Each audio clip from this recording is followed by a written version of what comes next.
ඉතින් වැව් 30 40000ක් තිබුණු රටක එහෙම දැවැන්ත වැව් හදපු රටක අද වැවේ මඩ ටික අයින් කරන්න චීනා එනවා. පරාක්‍රම බාහු රජතුමා ඉන්නවා නම්, මහසෙන් රජතුමා ඉන්නවා නම් මින්නේරිය හදපු, කලාවැව හදපු ධාතුසේන රජතුමා ඉන්නවා නම් රුවන්වැලි සෑය ගාවට කියලා බෙල්ලි වල දාගෙන මැරෙනවා. ඔය බැසිල් රාජපක්ෂ අයියට මෙයාගේ අයියට රටවල් දෙකක් තියෙනවා. අපට තියෙන එක රටයි. දැන් මේ වෙලා තියෙන සංවර්ධනයෙන් උන්ගේ ගිනුම් තර වුණා. රටේ ගිනුම් ඒව ෂය වුණා.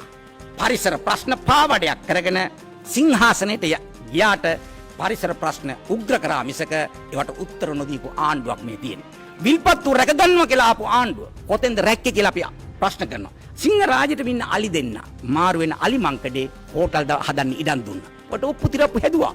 ඒවට ලියකිලි හැදුවා.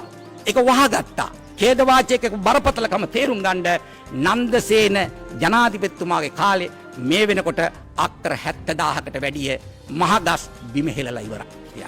අපිට මේ වනාන්තර රැකගන්න තිබුණා මේ කැලේ හැදෙන ගස්වල අර පත්‍ර වෙනුවට හැදෙන කොලේ 5000 කොලේ වුණා නම් එනම් මේ ධනපති කණ්ඩායම් මේ පාලකයෝ බලවත්තු රටම කැලෑවක් කරනවා. අපිට මර්වින් සිල්ලාගේ ආචාර්ය උපාධිය තේරුම් ගන්න පුළුවන්. නාලක ගොඩ හේ වගේ ආචාර්ය උපාධිය තේරුම් ගන්න බෑ. ජී.එල්. පීරිස්ගේ මහාචාර්යකම තේරුම් ගන්න බෑ. මේ සිදුවෙන අධ්‍යාපනයට වෙන හානි, මේවට වෙන හානි දිහා බැලුවම ඒක අපිට තේරුම් ගන්න බෑ. The News Reporter. අපි දකිනවා මේ විනාශය ගැන කතා කරනකොට අපේ රටේ සමහර දේශපාලඥයෝ, සමහර බලවතුන් කියාගත්ත කට්ටිය ලෝකෙත් මේක සාධාරණීකරණය කරන්න, මේ විනාශය සාධාරණීකරණය කරන්න දාන වචනයක් තමයි සංවර්ධනය කරනකොට විනාශය වළක්වන්න බෑ. සංවර්ධනය කරනකොට විනාශය වළක්වන්න බෑ. මිනිස්සුන්ට දියුණුවත්පත් කරලා දෙනකොට විනාශය වළක්වන්න බෑ. සාධාරණීකරණය කරන්න මේ තර්කයක් ගේනවා. නමුත් ඒක නිවැරදි නෑ. ඒක සුදුසු නෑ. සංවර්ධනය කියන්නේ මොකක්ද? එහි අර්ථයත් අපි මේ මොහොතේ ටිකක් විමසා බලන එක වටිනවා කියලා අපි විශ්වාස කරනවා. සංවර්ධනය. සිංහල භාෂාවේ වර්ධනය කියන වචනයත් සංවර්ධනය කියන වචනයටත් අර්ථ දෙකක් තියෙනවා. සංවර්ධනය. සංවර්ධනය කියන්නේ පාරවල් කොන්ක්‍රීට් කිරීම, කාපට් කිරීම, ලොකු උස ගොඩනැගිලි හැදීම පමණක් නෙවෙයි. සංවර්ධනයට ගැඹුරු අර්ථයක් තියෙනවා. සමාජ, ආර්ථික, දේශපාලන කියන පැති ගණනාවකින් යහපත් විදියට, ප්‍රමාණාත්මක විදියට, ගුණාත්මක විදියට වර්ධනයක් සිදුවීම සැබෑ සංවර්ධනය බවට පත් වෙනවා. එහෙම ගත්තම අපේ රටේ මොකක්ද සිදුවලා තියෙන සංවර්ධනය? විපරම් කරලා බලන්න සිද්ධ වෙනවා. අපේ රටේ සංවර්ධනය. සැබවින්ම අපේ රටේ සංහැලිච්ච වර්ධනයක් තියෙනවා. ලොන් හැලිච්ච සංවර්ධනයක් තියෙනවා. අපේ රටේ මොනවද වර්ධනය වෙලා තියෙන්නේ? අපේ රටේ ණය වර්ධනය වෙලා තියෙනවා. අපේ රටේ අපරාධ වර්ධනය වෙලා තියෙනවා. අපේ රටේ හොරකම් වර්ධනය වෙලා තියෙනවා. අපේ රටේ ස්ත්‍රී දූෂණ වර්ධනය වෙලා තියෙනවා. අපේ රටේ සියදි විනාශා ගැනීම වර්ධනය වෙලා තියෙනවා. අපේ රටේ අලි මිනිස් ගැටුම වර්ධනය වෙලා තියෙනවා. අපේ රටේ වනාන්තර විනාශ කර ගැනීම වර්ධනය වෙලා තියෙනවා. අපේ රටේ කුඩු වලට ඇබ්බැහි වෙන ප්‍රමාණය වර්ධනය වෙලා තියෙනවා. මේ විදිහට බැලුවම අපි අපරගණීය වර්ධනයක් අත්පත් කරගත් රටක්. හැබැයි සංවර්ධනයේ වෙච්ච ප්‍රතිගණනාවකුත් නෑම කියන්න පුළුවන් කමක් නෑ. එහෙම ප්‍රතිගණනාවකුත් තියෙනවා. මොනවද?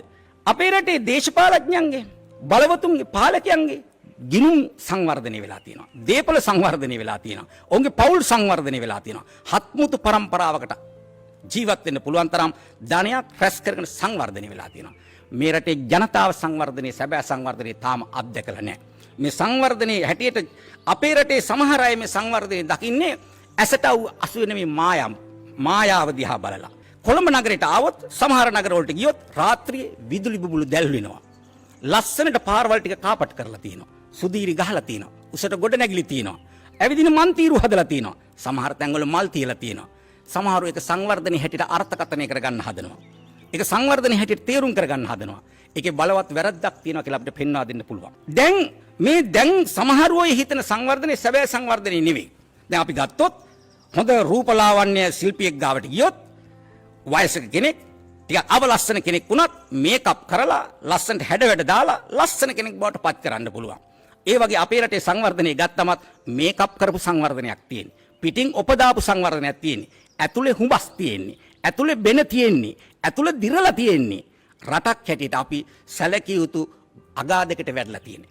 ජාතිවාදයේ වර්ධනය කරගන්නම්, ආගම්වාදයේ වර්ධනය කරගන්නම්, අන්තවාදයේ වර්ධනය කරගන්නම්, හොරකම වර්ධනය කරගෙන නම් අපි සැබෑ සංවර්ධනය තාම අත්පත් කරගත්තාද කියන ප්‍රශ්නේ තියෙනවා. අද මේ මොහොත වෙනකොට ලංකාවේ බොහෝ දෙනා අත්විඳින්මින් ඉන්නවා මේ සංවර්ධනයේ ස්වභාවය අපි අත්විඳින්මින් ඉන්නවා. එහෙනම් අපි තේරුම් ගන්න ඕනකම තියෙනවා අපි තාම සැබෑ සංවර්ධනය අත්පත් කරගෙන නැහැ කියලා. දැන් අපි බැලුවොත් දැන් මේ වෙලා තියෙන සංවර්ධනයෙන් උන්ගේ ගිනුම් තර වුණා. රටේ ගිනුම් ඒව ෂය වුණා. කැලෑ වෙනසීම ඒක උග්‍ර වුණා. දුප්පත්කම දළු දාන තත්ත්වයට පත් වෙලා තියෙනවා. එතන සැබෑ සංවර්ධනය තාමත් මේ රටේ ජනතාවට සිහිනයක් බවට පත් වෙලා තියෙනවා. අපේ පරිසර පද්ධතිය මේ මාතෘ භූමිය ලාංකීය භූමිතලයේ පරිසර පද්ධතිය විනාශ වෙන්න පටන් ගත්තේ මේ නන්දසේන ජනාධිපතිතුමාගේ කාලේ ඉඳන් නෙවෙයි. බොහෝ කාලයක සිට මේ පරිසර පද්ධතිය විනාශ වුණා. ඒ ඉතිහාසෙම කතා කරන්න ගියොත් අපිට යන වෙලාව වැඩි. එහෙනම් අපි වර්තමානයේ සම්බන්ධයෙන් යම් මතක් කර ගැනීමක් කළොත්. දැන් මේ වර්තමාන ආණ්ඩුවට තාම බොහෝ කාලයක් ගත වුණේ නැහැ. මේ ආණ්ඩුව ආපු මොහොතේ ඉඳන් වැඩ අල්ලපු තැනක් විනාශය ආරම්භ කරපු තැනක් තමයි මේ රටේ පරිසර පද්ධතිය. සමස්ත පරිසර පද්ධතියටම ඛේද වාචකයක් බවට මේ ආණ්ඩුව යොදපු සැලසුම් කරපු කටයුතු ඉවහල් වුණා. ඉතින් සැලකිය යුතු විනාශයකට මේ රටපත් වෙලා තියෙනවා. ඔබ කවුරුත් දන්නවා මේ කොරෝනා වසංගතයට එන්න පෙර ආතුව සහ වසංගතයේ ආපු මුල් අවදියේ අපි රට පුරා දැවැන්ත දැනුවත් කිරීමක් අරගෙන ගියා. ඩෝසරේට එරෙහි කියලා. අපි දැවැන්ත උද්ඝෝෂණ මාලාවක් දියත් කළා. මේ පරිසර විනාශය වළක්ව ගන්න. ඒකේ යම් සාර්ථකභාවයන් තියෙනවා. නමුත් අපිට සහ මුලින් මේ විනාශය නවත්තන්න පුළුවන් කමක් ලැබිලා නැහැ. අතේ දිග ප්‍රමාණයට තමයි අපට වැඩ කරන්න සිද්ධ වෙන්නේ. බලයේ තියෙන ප්‍රමාණයට තමයි පාවිච්චි කරන්න සිද්ධ වෙන්නේ. දැන් මේ වර්තමාන ආණ්ඩුව බලයට ආපු මොහොතේ ඉඳන් අපේ රටේ පරිසර පද්ධතිය සෑහෙන අතවරයට ලක් වුණා. දූෂණයට ලක් වුණා. විනාශයට ලක් වුණා. මේවා මේ පාලක විසින් රැක්කේ නැහැ. කොහේ දේව සිද්ධ වුණේ. දැන් අපි ගත්තොත් විල්පත්තුව. මේ ආණ්ඩුව බලයට එන්න පාවිච්චි කරපු රක්ෂිත වනාන්තරයක් තමයි විල්පත්තුව. බදුර්දීන් කපනවා. විල්පත්තුව වනසනවා. විල්පත්තුව රකින්න ඕනි. යහපාලන ආණ්ඩුව මේක රැක්කේ නැහැ. ඉතින් මේ සම්බන්ධයෙන් ලොකු මත හැදුවා. ඒ සම්බන්ධයෙන් රටේම ලොකු ප්‍රචාරයක් කරන් ගියා. දැවැන්ත උද්ඝෝෂණ රටේ නිර්මාණය වුණා. ඒවා බලය ගන්න පාවිච්චි කරා විතරයි. පරිසර ප්‍රශ්න පාවඩයක් කරගෙන සිංහාසනයට ගියාට පරිසර ප්‍රශ්න උග්‍ර කරා මිසක ඒවට උත්තර නොදීපු ආණ්ඩුවක් මේ තියෙන්නේ.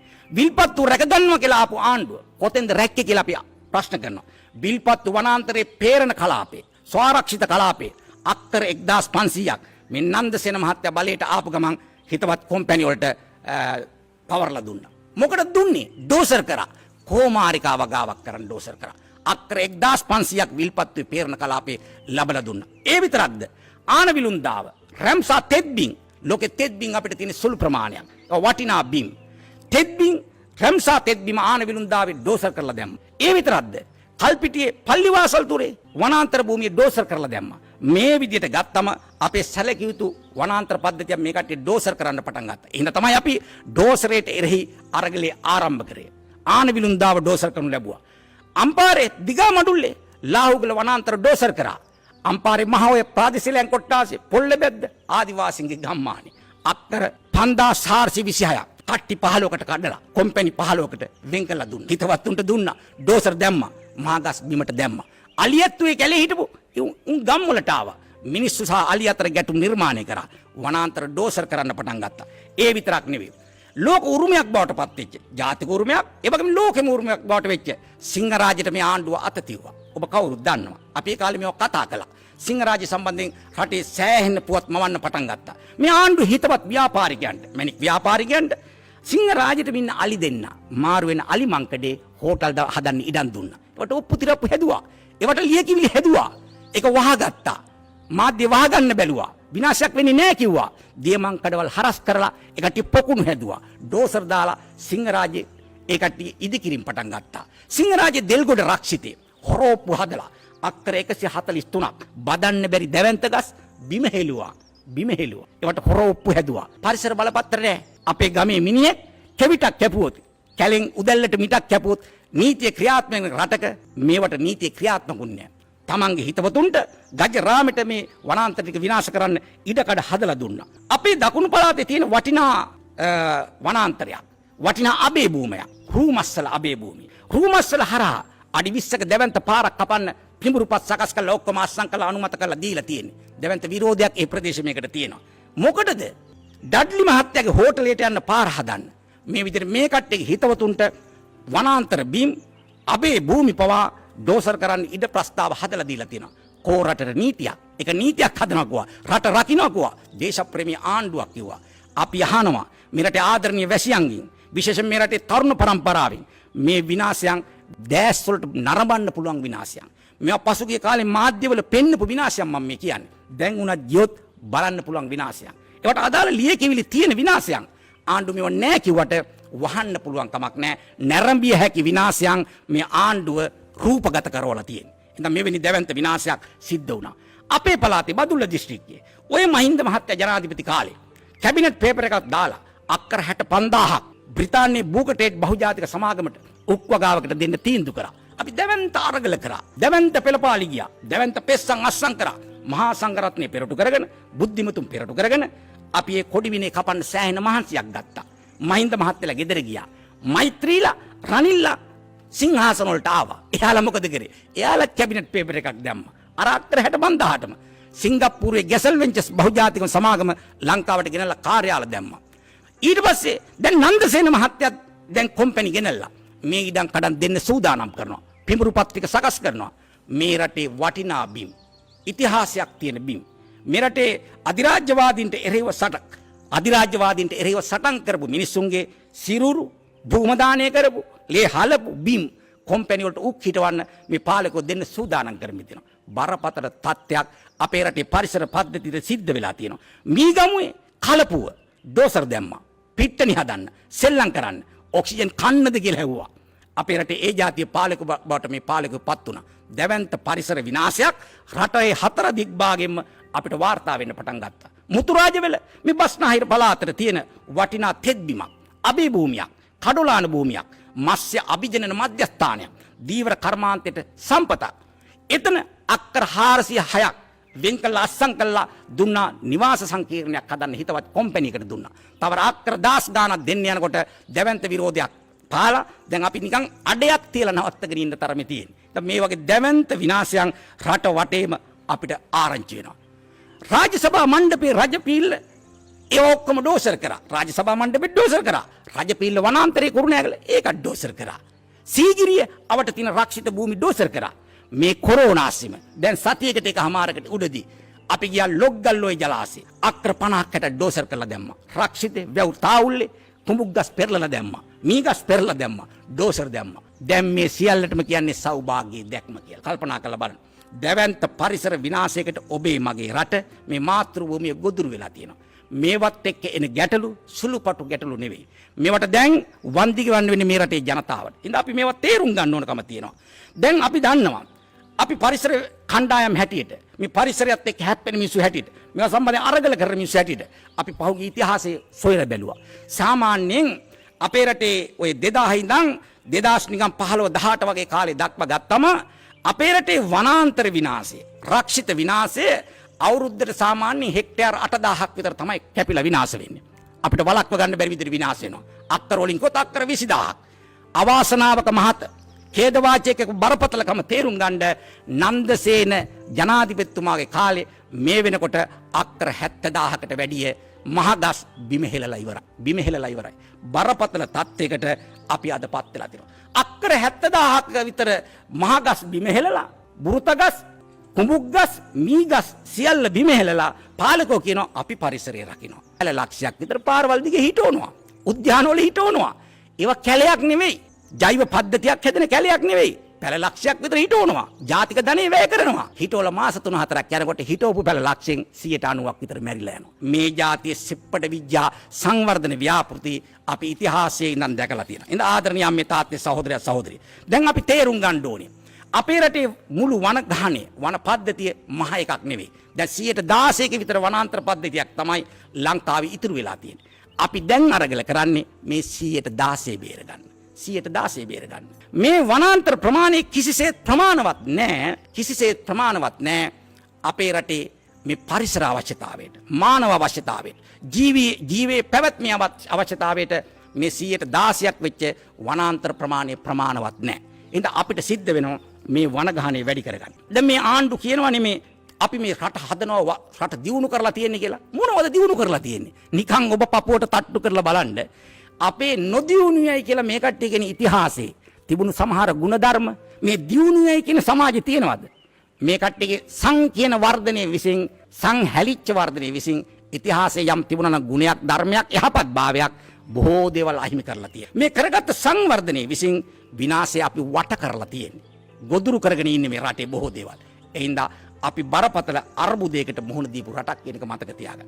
අපිට මේ වනාන්තර රැකගන්න තිබුණා මේ කැලේ හැදෙන ගස්වල අර පත්‍ර වෙනුවට හැදෙන කොලේ 5000 කොලේ වුණා නම් 1000 කොලේ වුණා නම් එනම් මේ ධනපති කණ්ඩායම් මේ පාලකයෝ බලවත්තු රටම කැලෑවක් කරනවා. එහෙනම් මේ කට්ටියට අවශ්‍ය මිල මුදල් මේ කට්ටිය දකින්නේ වටිනාකම තියෙන සල්ලි වල කියලා. කාසි සහ නෝට්ටු වල කියලා. අන්න ඒවා හම්බ කරන්න මේ සබහා දහම ඒ කට්ටිය භුක්ති විඳිනවා. අසාධාරණ ලෙස විදිහට භුක්ති විඳිනවා. විනාශකාරී ලෙස භුක්ති විඳිනවා. ඉතින් අවුරුදු 73ක ශේෂපත්‍රය පරීක්ෂා කරන්න කියලා මම ඔබෙන් ආදරෙන් ඉල්ලීමක් කරනවා. කල්පනා කරලා බලන්න. ඉතින් මේ රටේ අපි තේරුම් ගන්න ඕන කාරණයක් තියෙනවා. මේ විනාශය ඔබ අඩු වැඩි වශයෙන් තේරුම් ගත්ත මිනිස්සු. රටේ ජනතාව අපි හිතනවා හිතක් පපුවක් ඇබිත්තන් හෝ දැනුමක් අබටක් තරමට මොලයක් තියෙන කෙනෙකුට තේරෙනවා රට විනාශයට යන්නේ. රට අගාධයට යන්නේ. වැරදිලා තියෙන්නේ කියලා. දැන් මේ වැරද්දට පිළිතුරු හොයන්නේ කොහොමද මේ රටේ ජනතාව? මේ විනාශයේ මූලය හොයනවා. මේ විනාශයේ න්‍යෂ්ටි හොයනවා. මේ විනාශයේ පදනම හොයනවා. ලක්ෂ්‍ය හොයනවා කොතෙන්ද කියලා. අවුරුදු 73ක් මේ වැරද්ද වෙන තැන හොයාගත්තේ කොහොමද දන්නවද? බොහෝ දෙනෙක් බහුතරයක් තෝරගත්තේ මේ වැරද්දට හේතුව පුජ්‍යලයක් කියලා. ඉතින් පුජ්‍යලයෝ මාරු කරා. ජේ.ආර් මාරු කරලා ප්‍රේමදාස ගෙනාවා. මේ වැරද්දේ න්‍යෂ්ටි පුජ්‍යලයා කියලා හිතලා. ප්‍රේමදාසට පස්සේ චන්ද්‍රිකා ගෙනාවා. චන්ද්‍රිකාට පස්සේ මහින්ද ගෙනාවා. එයා වැරදි කියලා මෛත්‍රී ගෙනාවා. මෛත්‍රී හරියන්නේ නැහැ කියලා නන්දසේන ගෙනාවා. ඉස්සරහටත් පුජ්‍යලෝද ගේන්නේ. මේ සමස්ත විනාශයේ කේන්ද්‍රය හොයන්න, ලක්ෂ්‍ය හොයන්න, මූලය හොයන්න පුජ්‍යලයක් නෙවෙයි මේ ප්‍රශ්නේ. මොකක්ද එහෙනම් මෙතන තියෙන ප්‍රශ්නේ? අපි තේරුම් ගත යුතුව තිබෙනවා පුජ්‍යලයේගේ ප්‍රශ්නයක් නෙවෙයි මෙතන තියෙන්නේ. ක්‍රමයේ ප්‍රශ්නයක්. මේ යන ක්‍රමයේ ප්‍රශ්නයක්. මේ ප්‍රතිපත්තියේ ප්‍රශ්නයක්. මේ වැඩපිළිවෙලේ ප්‍රශ්නයක්. මොකද්ද මේ ක්‍රමය? මේ ක්‍රමය අපේ දේශපාලන වචනෙන් කිව්වොත් ධනයට මූලික තැන දීපු ධනේශ්වර ක්‍රමය. සල්ලි පස්සේ යන ක්‍රමය. ඉතින් මේ ක්‍රමය වෙනස් කරන ප්‍රතිපත්තියක් ඕනේ. ඒ වෙනස් ප්‍රතිපත්තියක් ඕනේ. අලුත් වැඩපිළිවෙලක් ඕනේ. ඒක සඳහා වෙච්ච නායකත්වයක් ඕනේ. එහෙම නැතුව මේ තත්ත්වය අපට වෙනස් කරන්න බෑ කියලා ඔබ අපි තේරුම් ගත යුතුව තිබෙනවා. අපි දන්නවා අපේ රටේ ඉතිහාසයෙන් පරීක්ෂා කරගත්තම අපිට වසර 73ක් මේ විනාශය වළක්ව ගන්න බැරි වෙලා තියෙන්නේ. ඉතින් අපි හිතනවා මේ සාකච්ඡාව ඇතුලේ ඔබ තේරුම් ගන්න ඕන බොහෝ කාරණා තියෙනවා කියලා මම හිතනවා. එහෙනම් අනාගතේ හරි මේ වැරද්ද නිවැරදි කරන්න නම් මේ විනාශයේ මේ වැරද්දේ ලක්ෂ්‍ය හොයන්න, න්‍යෂ්ටි හොයන්න. මේක පුජ්‍යල ප්‍රශ්නයක් නෙවෙයි ක්‍රමයේ වැරද්දක් හැටියට අපි තේරුම් ගත යුතු තිබෙනවා. කල්පනා කරලා බලමු. අපි ඊළඟට ගියොත් අපේ වටිනා පාරිසරික පද්ධතිය, අපේ වටිනා සම්පතක් හැටියට අපි සලකනවා සාගර සම්පත, සමුද්‍රීය පරිසරය. අපිට කොපමණ සාගරයක් තියෙනවද? ගොඩබිම වගේ 7 ගුණයක සාගරයක් අපිට තියෙනවා. අපේ රටේ දූපතක් නිසා වටේම තියෙන වෙරළක්. අපිට කිලෝමීටර් 1585ක් දිග වෙරළක් තියෙනවා. හොඳ කඩතොළු වෙරළක්. කඩොලාන තියෙන, තෙත්බිම් තියෙන, කලපු තියෙන, බොකු තියෙන, කලපු 40කට ආසන්න ප්‍රමාණයක් තියෙන හොඳ වෙරළක් තියෙනවා. ආර්ථික සම්පතක් වෙච්ච මහා දීවර කර්මාන්තයකට ගන්න සුදුසු බිමක් හැදිලා තියෙනවා. මනරම් වෙරළ තීරයක්. සංචාරක ආකර්ෂණීය වෙරළ තීරයක්. අපේ මනස ප්‍රබෝධයට පත් කරන්න පුළුවන් වෙරළ තීරයක් අපිට තියෙනවා. අවාසනාවකට අපේ සමුද්‍ර පරිසරය අද සෑහෙන අනතුරුදායක තත්ත්වයට පත් වෙලා තියෙනවා. හිතලා බලන්න මොකක්ද මේ වෙලා තියෙන්නේ කියලා. අපේ රට ගත්තොත් අපේ සමුද්‍රය අපිට අයිති සමුද්‍රය මුහුදු කලාපය අපි කලාප 3කට වෙන් කරනවා. මේ ආසන්න කලාපය, ප්‍රාදේශීය කලාපය කියලා අපි නම් කරනවා. අපිට ප්‍රාදේශීය කලාපය කියන්නේ මේ වෙරළාසන්න තියෙන කලාපේ වර්ග කිලෝමීටර් 18060ක් තියෙනවා. ඊට පස්සේ තියෙනවා යාබද කලාපය අපිට තියෙනවා වර්ග කිලෝමීටර් 19600ක් තියෙනවා. ඊළඟට අන්‍ය කලාපය, ආර්ථිකමය කලාපය, දීවර කටයුතු කරන්න පුළුවන් ආර්ථිකමය කලාපය. ඒ තමයි විශාලම කලාපය. අපිට එතන තියෙනවා වර්ග කිලෝමීටර් 437400ක භූමියක් තියෙනවා. අපිට ජල තටාකයක් තියෙනවා, මුහුදක් අපිට තියෙනවා. සමස්ත මුහුදු කලාපය බැලුවම අපිට වර්ග කිලෝමීටර් 475880ක අපිට මුහුදක් හිමි. ගොඩබිමේ තියෙන අපිට වර්ග කිලෝමීටර් 65610යි. මෙවැනි සම්පතක් තියාගෙන ඇයි මේ රටේ දුප්පත්කම නැති කරන්න බැරි? ඇයි මේ රට අභිමානවත් රටක් බවට පත් කරන්න බැරි? වැඩපිළිවෙලක් නැහැ. ප්‍රතිපත්තියක් නැහැ. විනාශකාරී ගමනක රට අරන් ඇවිල්ලා තිනා වසර 73ක කාලයක්. ඒක අපි තේරුම් ගත යුතුව තියෙනවා. දැන් අපි ලෝකයේත් එක්ක සැලකුවම මේ පරිසර විනාශයේ තත්ත්වයන් සැලකුවම ලෝකේ පෙළගස්සලා තියෙනවා සමුද්‍රයට කුණු, විස, අපද්‍රව්‍ය වැඩියෙන් එකතු කරන රටවල් 1 2 3 ආදී වශයෙන් නම් කරලා තියෙනවා. ලංකාව තියෙන්නේ 5 වෙනි ස්ථානයේ. ලෝකේ 5 වෙනි ස්ථානයේ සමුද්‍රයට වැඩිම කුණු කසල අපද්‍රව්‍ය එකතු කරන ලෝකේ පස්වෙනි රට බවට ශ්‍රී ලංකාව විරුදාවලිය ලැබලා තියෙනවා. අවුරුදු 73ක් අපට ලබා දීපු නම්බුව පදක්කම් අපි තේරුම් ගන්න ඕනේ. මේ සමුද්‍රයට අපි සෑහෙන කුණු ප්‍රමාණයක් එකතු කරනවා. කසල ප්‍රමාණයක් එකතු කරනවා. අපද්‍රව්‍ය ප්‍රමාණයක් එකතු කරනවා. අපේ සමුද්‍රයේ සැලකිය යුතු හානියකට ලක් වෙනවා. කල්පනා කරලා බලන්න. දැන් මේ දවස්වලත් අපි සාකච්ඡා කරන සමුද්‍ර විනාශයක් සම්බන්ධයෙන් බරපතල සාකච්ඡා දැන් මාසයකට වැඩි අපි කාලයක් තිස්සේ කරනවා. මොකක්ද? එක්ස්ප්‍රස් ෆර්ල් නෞකාවේ ගිනි ගත්තද? ගිනි තිව්වද? ප්‍රශ්නයක් තියෙනවා. දැන් මේ සම්බන්ධෙනුත් අපි සාකච්ඡා කර යුතුයි කියලා මම හිතනවා. තව ටිකක් මේක අපිට මේ සාකච්ඡාව සාරවත් කර ගැනීම සඳහා. එක්ස්ප්‍රස් ෆර්ල් නෞකාව කටාර් ඉඳන් මෙහාට ආවා. හමාඩ් වරායේ කටාර් වලට මේක ඇතුල් කරන්න වරා නැවේ අයිති සමාගම ඉල්ලීම් කරා. රසායනික කාන්දුවක් තියෙනවා කිව්වා. නමුත් ඒ වරාය ඒක ඇතුල් කරගන්න කැමති වුණේ නැහැ. ඉන්දියාවේ හසීරා වරායට මේක ඇතුල් කරන්න අවසර ඉල්ලුවා. ඉන්දියාවත් ඒකට කැමති වුණා රසායනික කාන්දුවක් තියෙනවා කියපු නිසා. නමුත් ලංකාවේ කොළඹ වරාය මේකට කැමැත්ත ප්‍රකාශ කරා.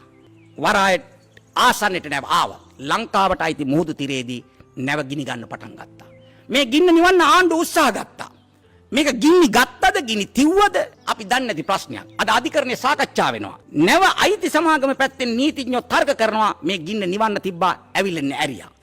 ඉතින් අපිට ඒක යම් අපිට ඒක යම් හිතන්න මතන්න ඕන තැන් ටිකක් තියෙනවා.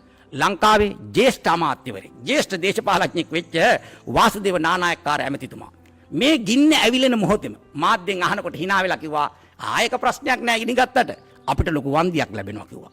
ඒතර වන්දි බලාගෙන ගින්න ඇවිලෙන්න ඇරියද? වන්දි බලාගෙන ගිනි ගත්තද? නොවිසඳුණු ප්‍රශ්නයක් හැටියට තාම තියෙනවා. මයික්‍රෝ ප්ලාස්ටික් මුහුදට එකතු වුණා.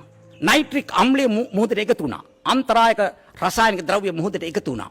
නැවේ ඉතුරු ටික මුහුදට ගිලා බැස්සා. දැවැන්ත සමුද්‍රීය හානියක් සිද්ධ වෙලා තියෙනවා. වෙරළට හානි වෙලා තියෙනවා.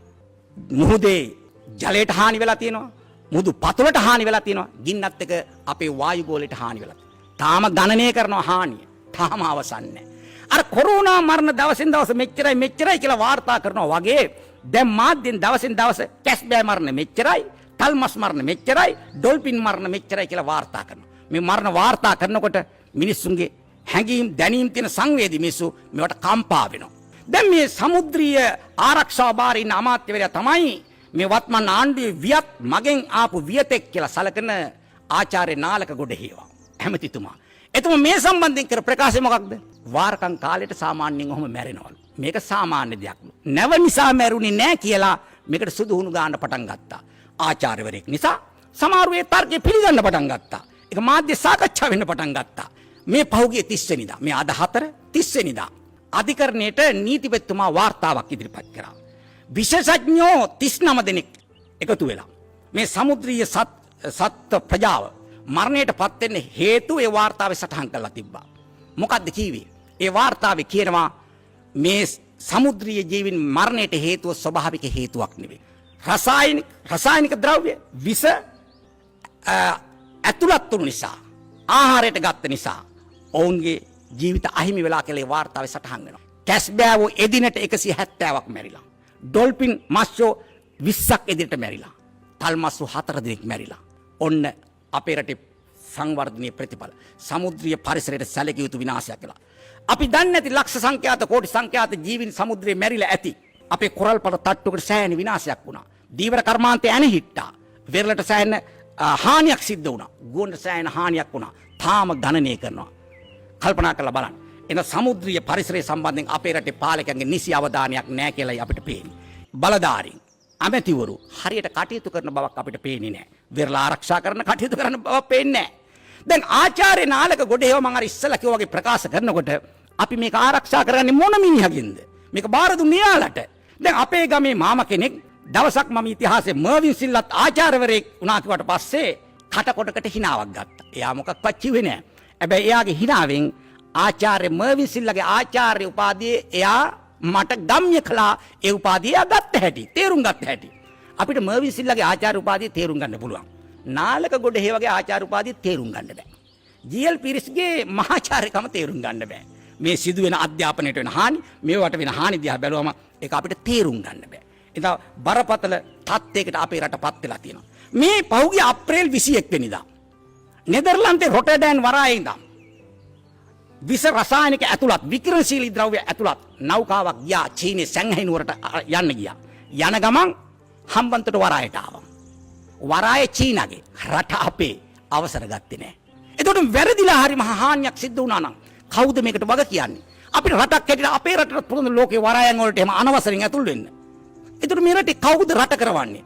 බරපතල ප්‍රශ්න වලට අපි මුහුණ දීලා තියෙනවා. ඉතින් මේ විදිහට බැලුවම අපිට හිතෙනවා ජනාධිපතිතුමා එක වෙලාවක කිව්වනේ මේ රට සංවර්ධනය කරන්න ටූල්ස් පාවිච්චි කරන්න කියලා.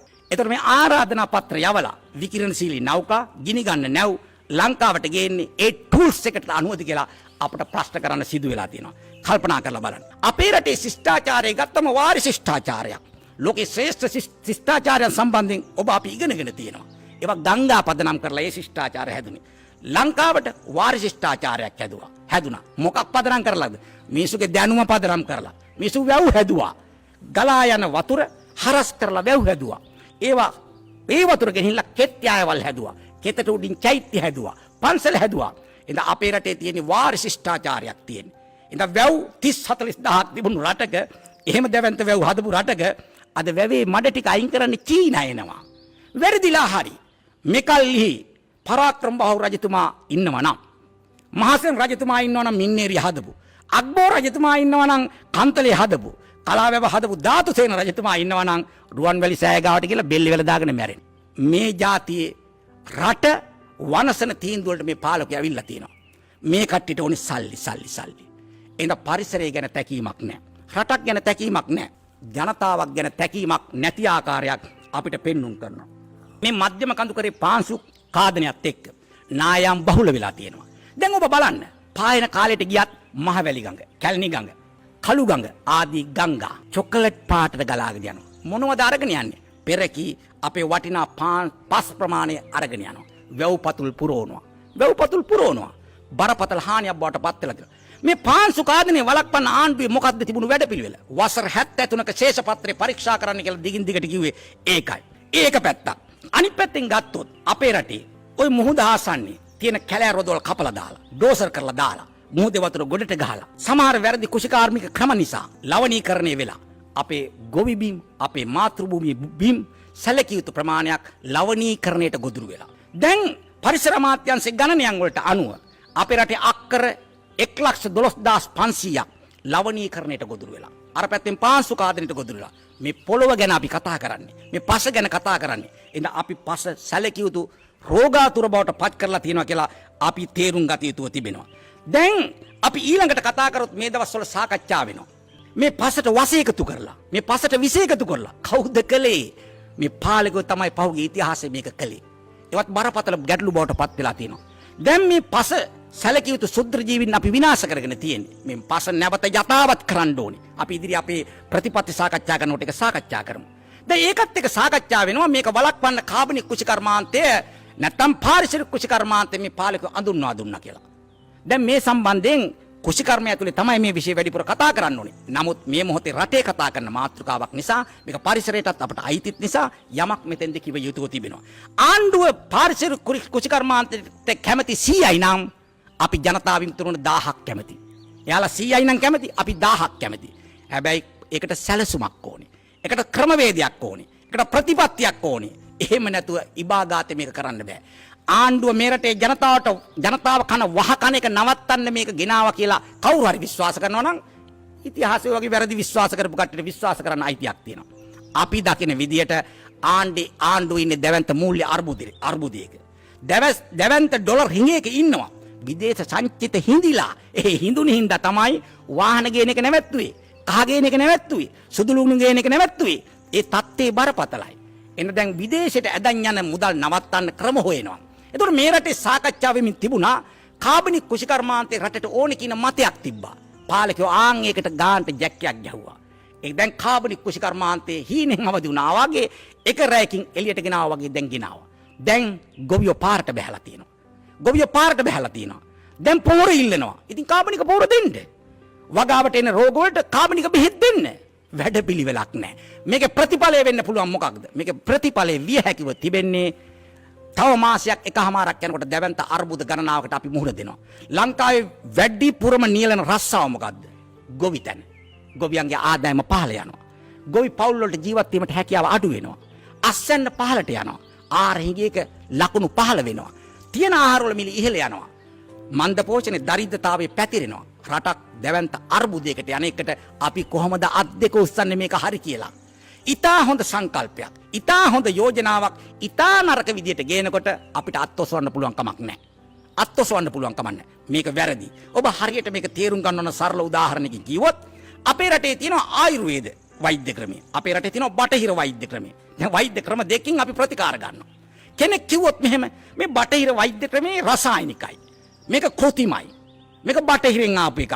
ඉතින් මේකෙන් දැන් අද ඉඳන් අපි ප්‍රතිකාර කරන්නේ ආයුර්වේදයෙන් ප්‍රතිකාර කරගන්න. ආයුර්වේද පද්ධතිය දරන්න පුළුවන්ද? හැකියාවක් තියෙනවද? එතකොට මේ රටේ රෝගීන්ට මොකක්ද වෙන්නේ? අන්න ඒ වගේ මේ ආණ්ඩුව දැවැන්ත කුෂිකර්මාන්තයක නියලන රටකට එකපාරට දැන් කාබනික කුෂිකර්මාන්තයට හුරු වෙන්න කියනවා. කොයකට විශේෂඥයෝ, කොයකට අදාළ පොහොර, කොයකට අදාළ පරිශන, කොයකට අදාළ බීජ, කොයකට අදාළ ගොවියන්ට දැනුම. ඒ මොකක්වත් නැතුව අපි කොහොමද අත උස්සන්නේ? මේක වැරදි ක්‍රියාමාර්ගයක් මේ අරන් තියෙන්නේ. ඒකේ ප්‍රතිවිපාක ඔබට අපට පේන නිසා, දැනෙන නිසා අපි මේකට ඒ අර්ථෙනු විරුද්ධ. ඒ අර්ථෙනු විරුද්ධ එහෙනම් ඒක තේරුම් ගන්න කියලා අපි හිතවත් සියලු දෙනාගේම ඉල්ලීම් කරනවා. කල්පනා කරලා බලන්න. එහෙනම් අපි තේරුම් ගන්න ඕන කාරණාවක් තියෙනවා. ඔබටයි මටයි බොහෝ දෙනෙකුට තියෙන එක රටයි. මේ ජනාධිපතිට රටවල් දෙකක් තියෙනවා. මෙහෙ නැත්තම් එහෙ ඔය බැසිල් රාජපක්ෂ අයියට මෙයාගේ අයියට රටවල් දෙකක් තියෙනවා. අපේ පාලකයන්ට බොහෝ දෙනෙකුට අපේ මැති ඇමතිරුන්ට රටවල් දෙකක් තුනක් දීපල නිවාස තැන් වල තියෙනවා.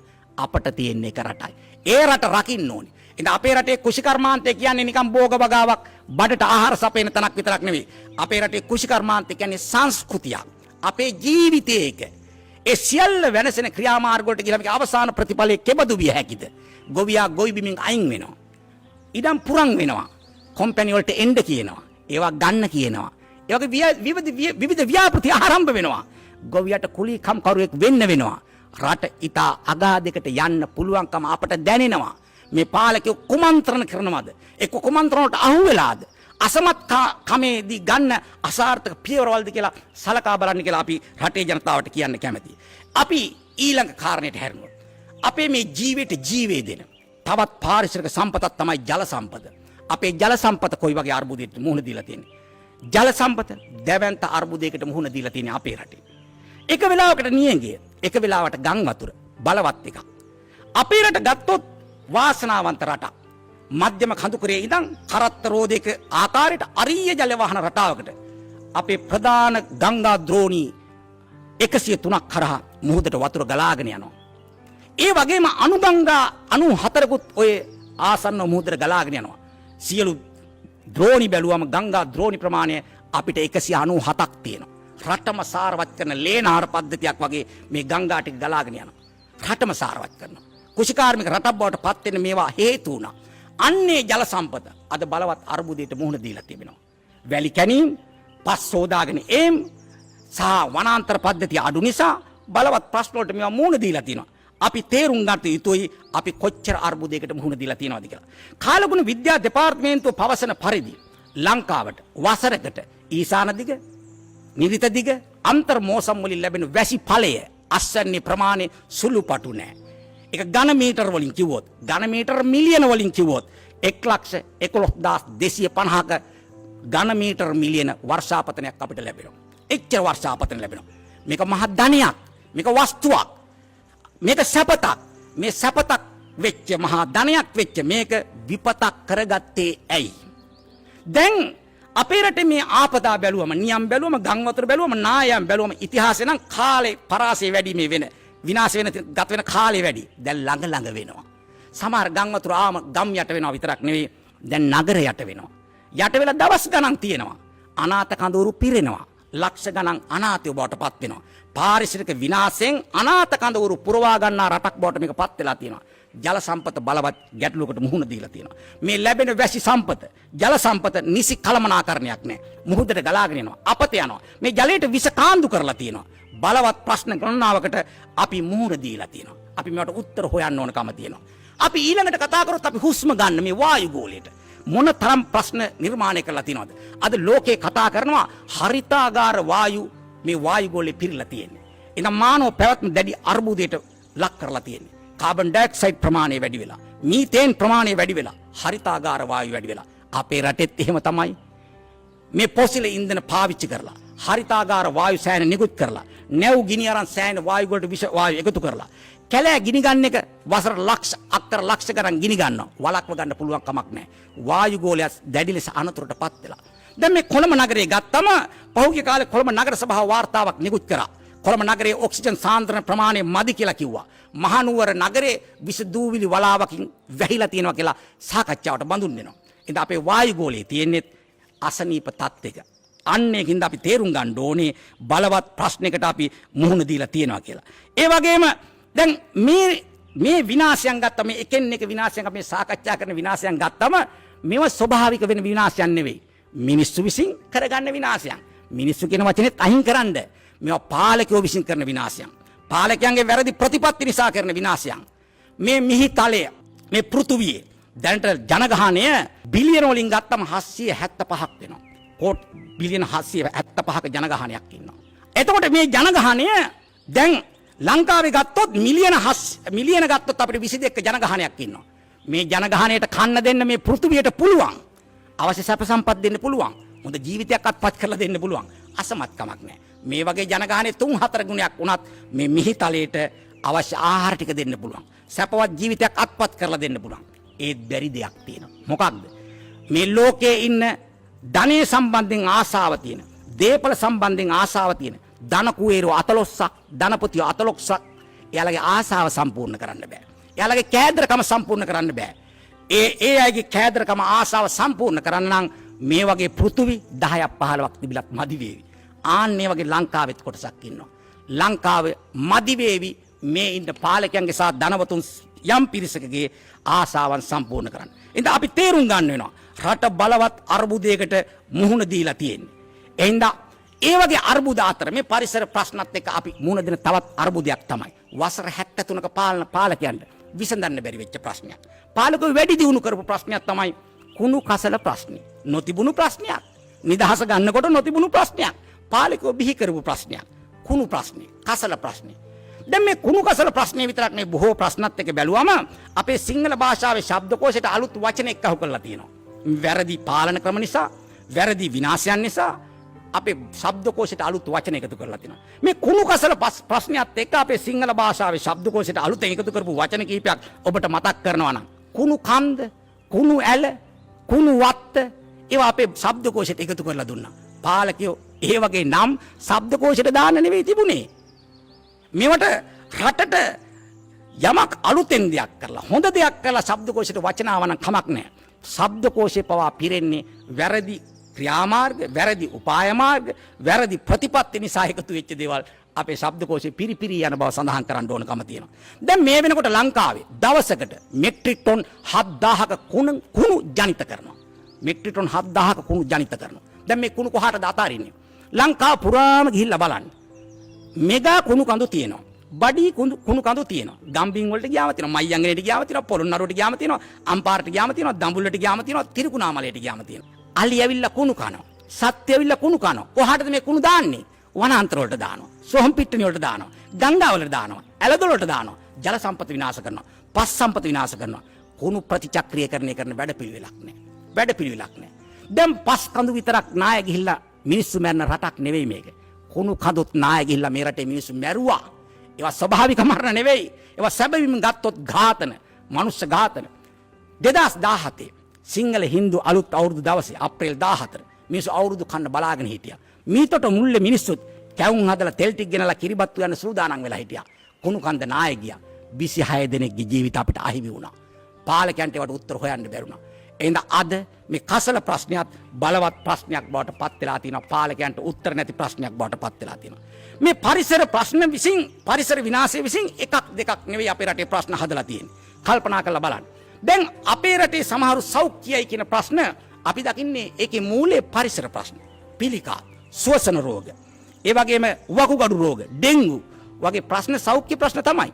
හැබැයි ඔකේ ආරම්භයේ තියෙන්නේ කොතෙන්ද? ආරම්භයේ තියෙන්නේ පරිසර ප්‍රශ්නයක්.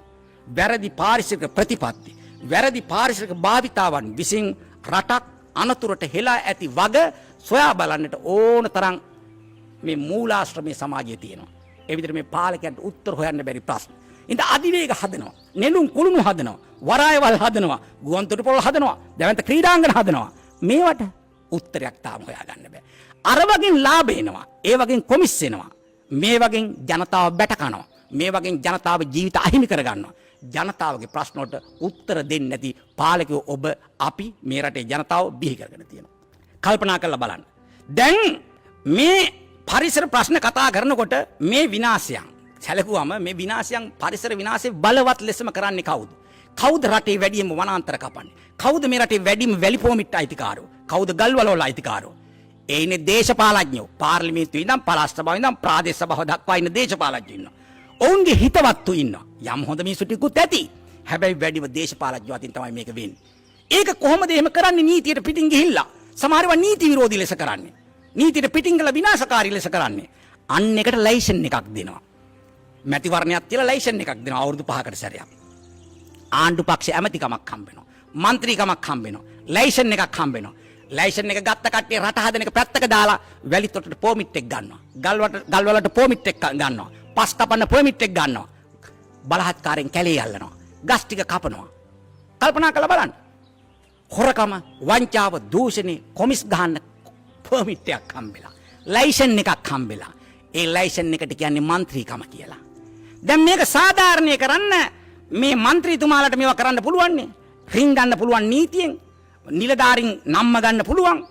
බය කරන්න පුළුවන්. එහෙම කළා මේ ඔක්කොම කරගෙන යනවා. ලයිසන් එකක් අවුරුදු 5කට දීලා තියෙන්නේ. මේ ලයිසන් එක වළංගු කරන්න සීලයක් ගහනවා. මොකක්ද? බහුතරයේ කැමැත්තෙන් ප්‍රජාතන්ත්‍රවාදීව තෝරා ගන්නාලාදී. සීල් එක ගහලා තියෙන්නේ. ප්‍රජාතන්ත්‍රවාදයෙන් දීපු ලයිසන් එකක්. අවුරුදු 5න් 5ට දෙනවා. එතකොට 5ක් ආණ්ඩු කරලා ඊළඟ කට්ටිය එනකොට සමහරට ලයිසන් එක එකාටම ගන්න ඕන නම් දීර්ඝ කරගන්න ඕන නම් එයානේ අර පැත්තට පනිනවා. පැන්නම ලයිසන් එක අවුරුදු 5 නෙවෙයි 10 15 20 ඉන්න කට්ටියත් ඉන්නවා. මේ ලයිසන් එක ඔබ තේරුම් ගන්න ඕනේ පවුලෙන් පිට යන්න දෙන්නේ නැහැ. බොහෝ දෙනෙක් ඒ පවුලට ඒ ලයිසන් එක තියාගෙන දින්නේ. ඇයි? මේ ලයිසන් එක ගත්තම ලැබෙන ධනයේ වස්තුවේ ප්‍රමාණය ඔබට වඩා ඡන්දෙ දෙන මිනිසුන්ට වඩා ඔවුන් දන්නවා. පවුලෙන් පිට යන්න දෙන්නේ නැහැ. මල්ලි ජනාධිපති වෙලා අයියා අගමැති වෙලා ඊළඟ අයියා ඇමතිකමේ දාලා ලොකු අයියා චමලුත් ඇමතිකමේ දාලා හත්මුතු පරම්පරාව පාර්ලිමේන්තුවට ගේනවා. පළාත් සභාවට ගේනවා. ලංකාවේ කුණු වෙච්ච දේශපාලනයක් තියෙනවා. කසල ප්‍රශ්නේ වගේම කුණු වෙච්ච දේශපාලනයක් තියෙනවා. කවදද සුද්ධ කරන්නේ? කවදද පිරිසුදු කරන්නේ? කවදද නිවැරදි කරන්නේ? කවදද මේවා මේ රටේ තරුණ සහෝදර සහෝදරයන් තේරුම් ගන්නේ? කවදද අම්මා තාත්තා මේවා තේරුම් ගන්නේ? ඇයි මේවා මේ විදිහට ඉවසගෙන ඉන්නේ? ඇයි මේක වෙනස් නොකරන්නේ කියන ප්‍රශ්නේ තියෙනවා. එහෙනම් ආදරණීය අම්මේ තාත්තේ සහෝදරයා සහෝදරි. අවුරුදු 73ක ශේෂපත්‍රයේ දේවල් අපි මේ සාකච්ඡා කරන්නේ. මේ කනගාටුවටම කාරණේ මේ ලයිසන් එකේ කට්ටිය බලෙන් ගන්නෙ නෑ. මේ ලයිසන් එක දෙන්නේ ඔබ, ඔබේ අම්මා තාත්තා, මේ රටේ ජනතාව දෙන්නේ. අවුරුදු 73ක් මේ විදිහට ලයිසන් දුන්නා රටක් වනසන්න. දැන් ওই දෙන එක නවත්තන්න. වෙනස් කරන්න, බුද්ධිමත් වෙන්න, තීන්දුව ගන්න, නිවැරදි වෙන්න. රට හදන පැත්තෙන් මේකට ඊළඟ තීන්දුව ගන්න දැන් ඉඳන් සූදානම් වෙන්න. ඒකේ ඔබේ කොටස කරන්න. අපේ කොටස අපි කරන්න සූදානම් කියන පණිවිඩය අපි මේ මොහොතේ දෙනවා. අපේ රටේ මේ පරිසර ප්‍රශ්න අතර තවත් බරපතල ප්‍රශ්නයක් අලි මිනිස් ගැටුම. ඒක බරපතල ප්‍රශ්නයක්. දැන් ලංකාවේ අලි මිනිස් මරණ අනුපාතය ගත්තම මිනිස්සු අතින් අලි 3 දෙනෙක් මැරෙනකොට අලි ගහලා එක මිනිහෙක් මැරෙනවා. ඒ අනුපාතයට අලි මිනිස්සු මැරෙනවා. 2020 අවුරුද්දේ අලි 327ක් මැරුණා. අලි ගහලා මිනිස්සු 113ක් මැරුණා. 2019 අවුරුද්දේ මිනිස්සු යම් ක්‍රියා කරලා මොනියම් දෙයක් හරි කරලා හත්පටස් තියලා හරි වෙඩි තියලා හරි විදුලිය දාලා හරි අලි 407ක් මැරුණා 2019. අලි අතින් මිනිස්සු 122ක් මැරුණා. බරපතල ප්‍රශ්නයක්, ඛේදවාචකයක්. 2010 ඉඳන් 2019 දක්වා අවුරුදු 10ක කාලය තුල මේ රටේ අලි 2610ක් මැරලා තියෙනවා. පාලකයන්ට වගේ වගක් නැහැ. මැරෙන්නේ ඡන්දෙ දීපු මිනිස්සු. පාලකයෝ නෙවෙයි. එඳ අලි මිනිස්සු අතර ගැටුමක් තියෙනවා. ලංකාවේ දිස්ත්‍රික් 19ක අලි මිනිස් ගැටුම තියෙනවා. ප්‍රාදේශීය ලේකම් කොට්ටාස 133ක අලි මිනිස් ගැටුම තියෙනවා. ලංකාවේ සමස්ත භූමියේ 62ක අලි මිනිස් ගැටුම තියෙනවා. 62කින් 144ක බිමක අලි මිනිස්සුයි එකට ඉන්නේ. නගරවල අලි ඉන්නවා. ගම්වල අලි ඉන්නවා. අලි විසින් වගා විනාශ කරනවා. ජීවිත අහිමි කරනවා. දේපල විනාශ කරනවා. මේ වගේ ප්‍රශ්නයකටවත් උත්තරයක් අවුරුදු 73ක් ගිහලා හොයන්න බැරිනවා. එන්න ප්‍රශ්නේ උග්‍ර වෙනවා. සංවර්ධනය කරා කියනවා. ප්‍රශ්න විසඳුවා කියනවා. රටේ සැබෑ සංවර්ධනයේ ආවා නම් මිනිස්සුන්ගේ ජීවිත එන්න සැපවත් වෙන්න ඕනේ. ප්‍රශ්න එන්නේ අඩු වෙන්න ඕනේ. ජාතිවාදයේ ක්‍රමක්‍රමින් නැති වෙන්න ඕනේ. ජාතික සමගිය ඇති වෙන්න ඕනේ. ભેද නැති වෙන්න ඕනේ. රටේ යහපැවැත්ම ඇති වෙන්න ඕනේ. ඒකද මේ වෙන්නේ. ඒකෙන් ගම්ම්‍ය වන්නේ සැබෑ සංවර්ධනය තාම මේ රටට පැමිණෙන්නේ නැති බවයි. ඒකින්ද අපි තේරුම් ගන්න කියලා අපි ඉල්ලීමක් කරනවා. මේ රටේ 2011 වනජීවි සංරක්ෂණ අමාත්‍යාංශය අලි සම්බන්ධයෙන් ගණනයක් කරා. ඒ අනුව ලංකාවේ ඔවුන් වාර්තා කරා අලි ඇත්තු ඉන්නේ 5879යි කියලා. 5879යි. 2011 ගණනය කරේ. හැබැයි පහුගිය අවුරුදු 10 ඇතුළත අලි මරා දාලා තියෙනවා 2610ක්. ඒ අනුව තව ඉන්නේ අලි 3000 ගාන. සමහර මේ සංඛ්‍යාලයකදී වැඩි කරලා කියන්න හදනවා. නෑ. අලි සම්පත. අලි අපට ආභරණයක්. කෙනෙක් අලියත් එක්ක තරහ වෙන්න පුළුවන්. මේ අලි තමයි අපිට කරදරේ කියලා. නෑ අලි කරදරයක් නෑ. අලි කරදරයක් බවට පත් කර මේ වැරදි ප්‍රතිපත්ති. වැරදි සංවර්ධන ක්‍රියාමාර්ග උපාය මාර්ග නිසා. ඒක අපි තේරුම් ගන්න ඕනේ. අපේ මේ රටේ ඉන්න අපිට ආවේනික අලියා අපිට සම්පතක් ආභරණයක් අපිට ඩොලර් යෙන් පවුන් කුට්ටි පිටින් ලංකාවට ගලාගෙන එන සංචාරකයෝ ඇද ගන්න කාන්දමක් මේ අලි. ලෝකේ සංචාරකයෝ ලෝකේ වටා යනකොට ස්වභාවික වනාන්තරයක් තුල වැඩි අලි රංචුවක් දකින්න පුළුවන් ගමනාන්තයක් හැටියට ලංකාව අඳුරගෙන තියෙනවා. ඔවුන් මේව බලන්න ඉන්නේ කැමති. අපේ රටේ ග්‍රාමීය ආර්ථිකය දියුණු කරන්න පාරවල් තියෙනවා. අලියා සම්පතක්. අලියා වටිනාකමක්. අලියා අපිට ආභරණයක්. ඉතින් එවන් වටිනා සම්පතක් අපි අහිමි කරමින් තියෙනවා. එහෙනම් මේ අලි ඇතින්නියෝ පූසියෝ පැටවු ගහනවා වගේ බල්ලෝ පැටවු ගහනවා වගේ පැටවු දාන්නේ නැහැ. එකයි දාන්නේ පැටියෙක්. මාස 24ක් ගර්භණී කාලයේ ඇතින්නියගේ. ඇතින්නියක් පැටියෙක් කුසට ගත්තම මාස 24ක් තියාගෙන ඉන්නවා. එහෙම කරලා පැටියෙක් දාන්නේ. මේ මරාගෙන යන විදියට දැන් අපි බැලුවා සාමාන්‍ය පහුගිය අවුරුදු 10 අවුරුද්දකට සාමාන්‍ය අලි මරණ ප්‍රමාණය කීයද කියලා. 261ක් එක අවුරුද්දට මරනවා සාමාන්‍යයෙන්. ඒක තව 3000 ගාණක් ඉන්නේ. ඒ යගේට මැරුවොත් තව අවුරුදු 10ක් 15ක් යනකොට ලංකාවේ අලි සම්පත ඉවරයි. අලි මිනිස් ගැටුම ඉවරයි. විසඳලා. එතකොට අපේ අනාගත දූ දරුවන්ට අලියා පෙන්වන්නේ කොතනින්ද? නන්දසේන මහත්තයා බලයට ආපු වෙලාවේ තරුණ චිත්‍ර ඇඳුවානේ බිත්තිවල තාපවල ආන්න පුතේ ඔහොම අලියෙක් ඉතිහාසෙ හිටියා කියලා තමයි පෙන්වන්නේ. එන වටිනා සම්පත් අහිමි කරනවා. මහා ඛේද වාචයකට රට ගොදුරු කරලා තියෙනවා. කල්පනා කරලා බලන්න. එහෙනම් අපි තේරුම් ගන්න ඕනේ අපි බලවත් ප්‍රශ්න වලට මුහුණ දීපු රටක් හැටියට අපි තේරුම් ගත යුතුව තිබෙනවා. එහෙනම් ආදරණීය අම්මේ තාත්තේ සහෝදරයා සහෝදරිය. ඔයි අපි කතා කරේ අපේ රට මුහුණ දීලා තියෙන පරිසර ප්‍රශ්න සම්බන්ධයෙන්. විනාශය සම්බන්ධයෙන් උපරිම දේ කතා කරේ නෑ. වෙලාවේ හැටියට ඔබට වැදගත්යයි මම කල්පනා කරපු දේවල් ප්‍රමාණයක් මේ ප්‍රකාශ කරේ. බලවත් පාරිසරික ව්‍යසනයකට ඔබෙත් මගෙත් මාතෘ භූමිය ගොදුරු වී තිබෙන බව දැන් තේරුම් ගන්න. රයිට්. අපි ඊළඟ කොටසට මේ මාතෘකාව දැන් සාකච්ඡාව අරගෙන ගියොත් මොකද්ද? අපි කතා කරා මුලින් කිව්වා. දැන් මේ විවේචනය හරි. මේ විනාශය හරි. කොහොමද මේක යථාවත් කරන්නේ? කොහොමද මේ වෙනස් කරන්නේ? කොහොමද මේක නිවැරදි කරන්නේ? කොහොමද සැබෑ සංවර්ධනය ගෙන්නේ? කොහොමද පරිසරය ආරක්ෂා කරන්නේ? ඒක ආරක්ෂා කරන්නේ. අපේ යෝජනා මොනවද? අපේ සැලසුම් මොනවද? අපි කොහොමද කරන්නේ? අපේ ක්‍රියාකාරී සැලැස්ම මොකද්ද? ඒ සම්බන්ධෙනුත් මේ විනාඩි තව 30 45කින් මට මේක කියාගන්න ප්‍රමාණවත් නැති වුණත් ඒ වගේ වැදගත් යයි සිතන කරුණු ප්‍රමාණයක් ඔබත් එක්ක මේ මොහොතේ මම සාකච්ඡා කරන්න බලාපොරොත්තු වෙනවා. ආදරණීය අම්මේ තාත්තේ සහෝදරයා සහෝදරී. මේ පරිසරය ආරක්ෂා කරන්න නම් හොඳම ක්‍රමේ තමයි මිනිස්සු ස්වේච්ඡාවෙන් මේවා තේරුම් අරන් අවබෝධයෙන් මේක කරගන්න එක. නමුත් එහෙම ලෝකයක් නැහැ. එහෙම තත්ත්වයට ලෝකේ සමාජ ක්‍රමයක් තාම සකස් වෙලා නැහැ. ඒක බොහොම අනාගතේ එන්න පුළුවන්. තාම සකස් වෙලා නැහැ. එහෙනම් අපිට සිද්ධ වෙනවා අපේ බලයක් යටතේ පරිසරය ආරක්ෂා කරන්න නීතිය හරියට ක්‍රියාත්මක කරන්න. නීතිය හරියට ක්‍රියාත්මක කරන්න. මේ නීතිය කියනකොට කෙනෙක් බය වෙන්න පුළුවන් ඕන්න නීති දාන්න වෙනවා කියලා. නෑ. මේ පරිසරය සම්බන්ධයෙන් මුල්ම නීතිය දැම්මේ අද ඊයේ නෙවෙයි. කිස්තු පූර්ව 307 තමයි ලංකාවේ පළවෙනි පරිසර නීතිය හඳුන්වා දුන්නේ. කවුද හඳුන්වා දුන්නේ? ලංකාවේ මුල්ම පරිසර නීතිය හඳුන්වලා දුන්නේ මිහිඳු මහරහතන් වහන්සේ. මිස්සක පවුවට ඇවිල්ලා දේවානම්පියතිස්ස රජතුමා නවත්තලා දේවානම්පියතිස්ස රජතුමාට මුල්ම පරිසර නීතිය හඳුන්වලා දුන්නා මිහිඳු මහරහතන් වහන්සේ.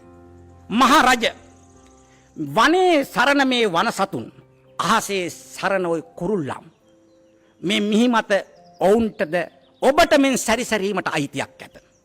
මේ මහ පොළොව ඔබට පමණක් නොව මෙහි ජීවත් වෙන සියලුම සතුන්ට අයිති බව මතක තබා ගන්න. ඔබ මෙහි බාරකරුවා පමණි. නීතියක් දුන්නා. ඔබට විතරක් අයිති නෑ. ඔබ රජා තමයි. මේක සත්තුන්ට අයිති. අහසේ සරණ කුරුල්ලන්ටත් අයිති. ඒක තමයි ලංකාවේ පළවෙනි පාරිසරික නීතිය. ඒකට අනුව තමයි ලංකාවේ පළවෙනි අබේ භූමිය මිහින්තලාව ආවට නම් වුණේ. එහෙව් රටක් මේක. එහෙව් ඉතිහාසයක් තියෙනවා. දැන් මොකද කියන්නේ? බාරකාරයා පමණයි පාලකයා කියන්නේ. පාලකයා කියන්නේ බාරකාරයා. මිහිඳු මහ රහතන් වහන්සේට නැවත වඩින්න කියලා ආරාධනා කරනවා. අපිට විසඳ ගන්න බැරි ප්‍රශ්නයක් තියෙනවා. මිහිඳු මහ රහතන් වහන්සේ කීවේ බාරකාරයා පමණයි පාලකයා. අයිතිකාරයා නෙවෙයි මිනිසුන්ට අයිති කියලා. නමුත් මිහිඳු හිමියනි වනේ වන සතුන්ටත් අහසේ සරණ කුරුල්ලන්ටත් යන්න බැරි භූමි ලංකාවේ තියෙනවා. සමහර භූමි චීනට අයිති. සමහර භූමි ඇමරිකන් කාර්යයට අයිති. පෝට් සිටියේ විකුණලා දැම්ම චීනට. ලංකාවේ මිනිහෙකුට ඇතුළට යන්න බෑ.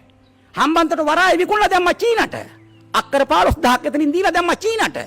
මොණ්ඩාගල දිස්ත්‍රික්කයේ අක්කර 1000 ගාණක් දීලා දැම්ම ඇමරිකන් ඩෝල් සමාගමට. ඔය සුදු ඇඳපු, ඔය සාටක දාපු, ඔය පිරිත් නූල් බැඳපු ජනාධිපතිවරු මම අර මුලින් කිව්වේ කැබිනට් පේපර් දැම්මා බ්‍රිතාන්‍යයේ බූකටේ සමාගමට අක්කර 65000ක් දෙන්න. මිහිඳු හිමියනි අපේ රටේ ඔබ පාලකයා බාරකරුවා කියලා නම් කරාට දැන් අපිට බාරකරුවෝ නෙවෙයි ඉන්නේ විකුණුම්කරුවෝ. විකුණුම්කරුවෝ ඉන්නේ. එනම් මාතෘ භූමිය කැබලි කරලා කොටස් කරලා විකුණනවා.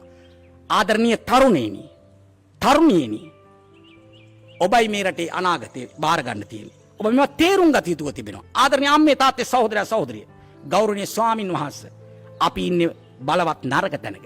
මේ ඇත්ත යටපත් කරලා තියෙන්නේ. බොරුවක් තමයි ඔළුව වලට ගෙනල්ලා තියෙන්නේ. මායාවක් තමයි පෙන්눔 කරමින් තියෙන්නේ. ඇත්ත තේරුම් ගන්න කියලා අපි ආදරෙන් කරුණාවෙන් ඉල්ලීමක් කරනවා. එහෙනම් මේ පාලකයා බාරකරුවා විතරයි. නමුත් අපේ රටේ මේ අවුරුදු 73ක් මේ රට බාරගත්ත පාලකයෝ ඉතිහාසයේ බාරකරුවන් වගේ වුණේ නැහැ. ඒකට විකුණුම් කරුවෝ බවට පත් වෙලා අපේ රටේ කර්මාන්ත වික්කා. අපේ රටේ සේවා ආයතන වික්කා. අපේ රටේ මහ භූමිය වික්කා. පස වික්කා. පොළොව වික්කා. ඔක්කොම විකුණු යනවා. අපි අහනවා මේක සාධාරණද කියලා. කොහොමද රටක් ගොඩ ගන්න කියලා කල්පනා කරලා බලන්න කියලා අපි ඉල්ලන්න කැමතියි. දැන් අපේ රටේ මම කිව්වා අපේ රට හදනවා නම් මේ පරිසරය ආරක්ෂා කරනවා නම් අපිට නීතිය පාවිච්චි කරන්න වෙනවා කියලා. නීතිය පාවිච්චි කරන්න වෙනවා. හරකෙක් පාලනය කරන්න කෙවිතකින් පුළුවන් වුණාට ජනතාව පාලනය කරන්න නීතියක් අවශ්‍ය වෙනවා. මේ රටේ පරිසරය ආරක්ෂා කරගන්න ඉතිහාසයේ ඉඳන් තියෙන අනපනත් බැලුවම අපි අධ්‍යයනයේ හොයලා බැලුවා 50 100කට ආසන්න ප්‍රමාණයක් තියෙනවා පරිසරය වෙනුවෙන් ගහපු පනත් නීති හදලා තියෙනවා. හැබැයි වගේ හිල් තියෙනවා. හැබැයි වගේ ගුල් තියෙනවා. රින්ගන්න වංගු තියෙනවා. එහෙනම් ඒ වගේ මේකට රිංගලා යනවා. නීති නමාගෙන යනවා. එහෙනම් අපේ රටේ අවුරුදු 100 ගණන් ඉඳන් නිර්මාණය වෙච්ච මේ පරිසර නීතිය අපේ බලයක් යටතේ. අපේ යෝජනාව මේ රටේ පරිසරය ආරක්ෂා කරන මොකද්ද කරන්න ඕනේ? අපේ යෝජනාව එක වසරක් ඇතුළත පළමු වසර අපි ඇතුළත උත්සාහ ගන්නවා සහ සැලසුම් කරලා තියෙනවා මේ සමස්ත පරිසර නීතිය නැවත සමාලෝචනය කරන්න. ඒකට කවුද පාවිච්චි කරන්නේ? අපේට කොමිෂන් සභාවක් දානවා. ඒ ශාස්ත්‍රවල ඉන්න විශේෂඥයෙකුට ඇතුල් කරනවා. ඇතුළත් කරලා මේ සියලුම පැරණි අපේ අනපනත් පරිසර පනත් වල තියෙන හිල් ගුල් දුර්වල තැන් සියල්ල මකනවා. ඒක ඒ ඇයිද විතරක් බාර කරන්න කැමැත්තක් නැහැ. අපේ ප්‍රතිපත්තිය අපි ලියලා තියෙනවා. මේ ප්‍රතිපත්තිය හැදුවේ අපි පක්ෂයකට කීප දෙනෙක් නෙවෙයි. ජනතා අදහස් අරගෙන හදපු ප්‍රතිපත්තියක් මේ කියන්නේ. මේ රටේ ආචාර්ය මහාචාර්ය පරිසරවේදීන් එකතු වෙලා හදපු ප්‍රතිපත්තියක් මේ කියන්නේ. අපි පහුගිය කාලයක රටට ඉදිරිපත් කරා. නමුත් ඒක හොඳටම ජනගත උනේ නැහැ. ඉතින් අපි හිතනවා මේක හොඳින් අහුම්කම් දීලා ඔබ මේක සමාජයට අරගෙන යමු කියලා.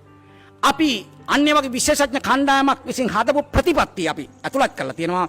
අපේ රටේ පරිසර නීතිය නැවත සමාලෝචනය කරලා මේ 50 100කට ආසන්න සංඛ්‍යාවක් විශේෂඥ කණ්ඩායම එකතු කරලා කොමිෂන් එකක් දාලා ජනතා අදහස් ප්‍රසිද්ධිය අරගෙන අවුරුද්දක් ඇතුළත ලංකාවේ පරිසර නීතිය හදනවා.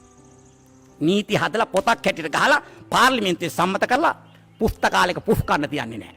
නීතිය ක්‍රියාත්මක කරන්න වෙන්නේ ජනතාවත් එක්ක.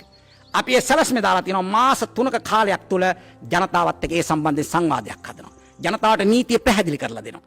ජනතාවයි මේ පරිසරය රකින්න ඕනේ. දැන් ජනතාවත් එක්ක ඒකාබද්ධ වෙලා අපි මේ පරිසරය ආරක්ෂා කරන්න නීතිය වගේ ශක්තිමත් කරන්න බලාපොරොත්තු වෙනවා. ඔබ අපි තේරුම් ගන්න ඕනේ. නීතියක් තිබුණු පළියට පරිසරය ආරක්ෂා වෙන්නේ නැහැ. දැන් කෙනෙකුට හිතෙන්න පුළුවන් මේ දැන් පරිසර විනාශ වෙන්නේ නීතියක් නොතිබුණු හින්දා කියලා. නෑ. නීතියක් තිබුණා. ඒකෙන් ආරක්ෂා කරගන්න තිබුණා. නමුත් දැන් තියෙන නීතිය පාලකයාගේ කැමැත්ත. පාලකයාගේ කැමැත්ත. මේ ධනේශ්වර සමාජයේ ඇතුලේ නීතිය වනාහි පාලකයාගේ කැමැත්ත. ඉතින් පාලකයා කැමති විදිහට නීතිය නමන්නේ. ආසන්න උදාහරණයක් කියන්නද? මිනි මරලා මරණීය දඬුවමට ලක් වෙලා දුමින්ද සිල්වා හිටියා මරණයට දඬෙන් ලක් වෙලා හිරගෙදර. හිතවතෙක් මිත්‍රෙක් ජනාධිපති ගෙදර යවුවා. නිදහස් කරා. ඔය වැලිකඩ, ඔය බෝගම්බර, ඔය පල්ලේ කැලේ, ඔය අඟුණකොළ පැලැස්සේ හිරගෙවල් වල ඔබේ අපේ પરම්පරාවේ දුප්පත් අහිංසක මිනිස්සු, කරකට මතුවෙච්ච අත්වලින් පොරබදපු මිනිස්සු වැරදි කරලා දඩයක් ගෙවා ගන්න බැරුව අවුරුදු කීයක් ඔය හිරගෙවල් වල ඉන්නවද? පාලකෝ යාලා නිදහස් කරන්නේ. පාලකයන්ගේ යාළුවෝ නිදහස් කරනවා. පාලකයන්ගේ මිත්‍රයෝ නිදහස් කරනවා. ඒ නිදහස් කරනකොට ඒක සාධාරණේ කරන්න සමාජයට අර වගේ එක්කෙනෙක් දෙන්නෙක් නිදහස් කරනවා. නීතිය පාලකයාට ඕන විදිහට නමනවා. ඉතින් අපි එහෙම නීති හදන්නේ නැහැ.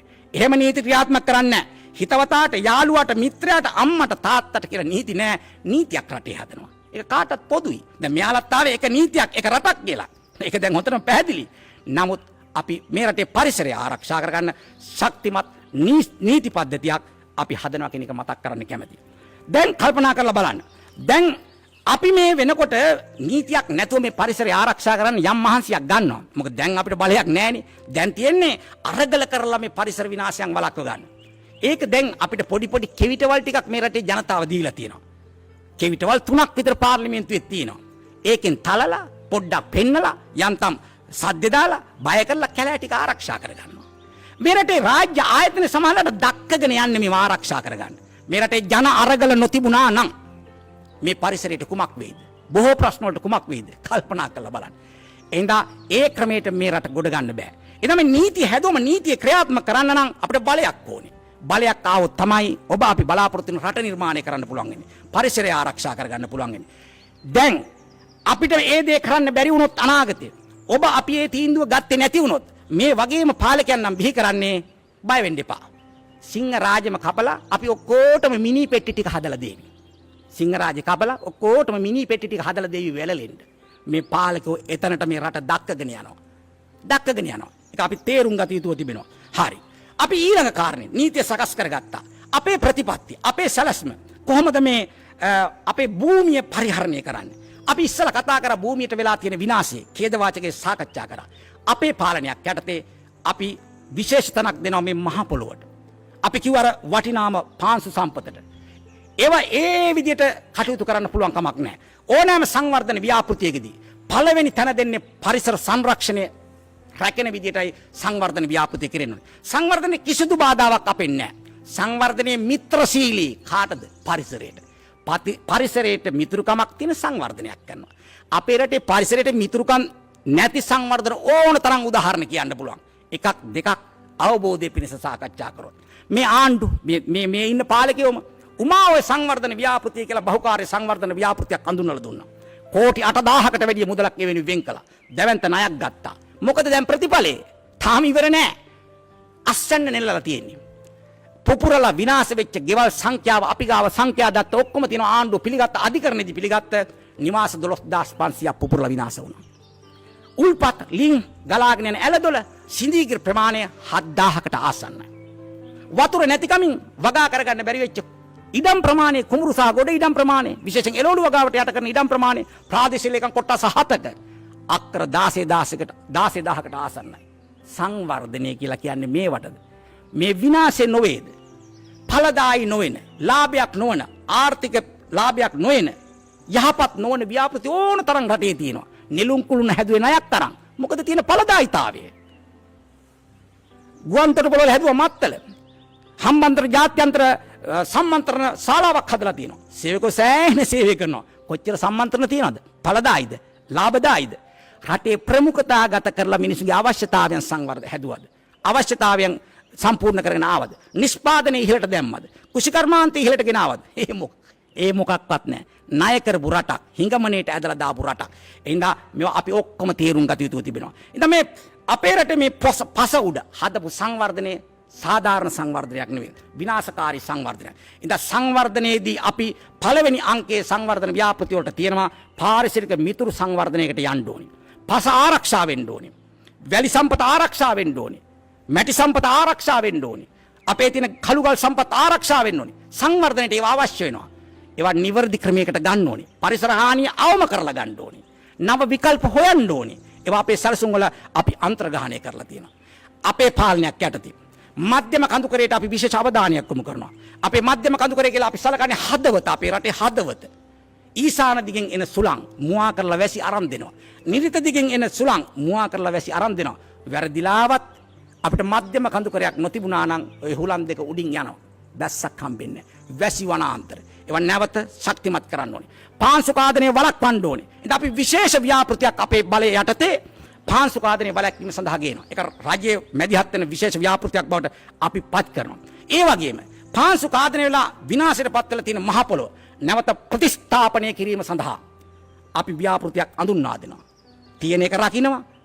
ඒ වගේ විනාශ වෙච්ච එක ගොඩ ගන්න ප්‍රතිස්ථාපනය කිරීම සඳහා ව්‍යාපෘතියක් අපි අඳුන්වලා දෙනවා. ඒ වගේම අපි දන්නවා අපේ රටේ මධ්‍යම කඳුකරය ඇතුළු රටේ පුරාවටම අපේ රටට ආවේනික නොවන සුද්දා විසින් අඳුන්වා දුන් පාලකයන් විසින් ධන අවශ්‍යතාවයට ඇති කරපු වනවැස්මක් තියෙනවා. අපේ බිමට ගැලපෙන්නේ නැහැ. යුකලිප්ටස් තියෙනවා. ටර්පන්ටයින් තියෙනවා. පයිනස් තියෙනවා. කැලෑ තමයි. සමනලෙක් නැහැ. බට්ටිත්තෙක් නැහැ. ගිරවෙක් නැහැ. මයිනෙක් නැහැ. අඩුම තරමේ බස්සෙක්, මූකලම් බස්සෙක්, උලමෙක්වත් ඕවට යන්නේ නැහැ. ඒවා අපේ පරිසර පද්ධතියට ගැලපෙන්නේ නැහැ. අපේ ජීවින්නවට ඇතුල් වෙන්නේ නැහැ. උන්ට ඒවා සුදුසු නැහැ. ඉතින් අපි සැලසුම් කරලා තියෙන අපේ බලයක් යටතේ, අපේ පාලනයක් යටතේ අක්කර ලක්ෂ 5ක් වගේ තියෙන මේ රටේ භූමියට නොගැලපෙන මේ වනාන්තර ක්‍රමයෙන් වසර 5ක් ඇතුළත අපි අයින් කරනවා. ස්වභාවික වනවැස්මකින් මේක වහලා දානවා. ස්වභාවික වනවැස්මකින් වහලා දානවා. මධ්‍යම කඳුකරේ වනාන්තර ප්‍රමාණය අපි වැඩි කරනවා. වැසි වනාන්තර වැඩි කරන්න ඕනේ. අපේ ඉලක්කය, අපේ සැලැස්ම ලංකාවේ වනගහනයේ 35% දක්වා ගේන්න. දැන්ට තියෙන 16%කට ආසන්නව. මේක 35% දක්වා අපි ගේනවා. ඒ විදිහට අපි මේක සූදානම් කරනවා. මම ඉස්සලා කිව්වා අපේ රටේ ප්‍රධාන ගංගා 103ක් තියෙනවා. එතකොට ජල ද්‍රෝණි, ජල ධාරා අපිට 103ක් තියෙනවා. තව අණු ධාරා 97ක් අපිට 94ක් තියෙනවා. මෙච්චර ප්‍රමාණයක් තියෙනවා. මේ ඔක්කොම දැන් මහලු වෙලා තියෙන්නේ. වැටෙන වැස්ස දරා ගන්න බෑ.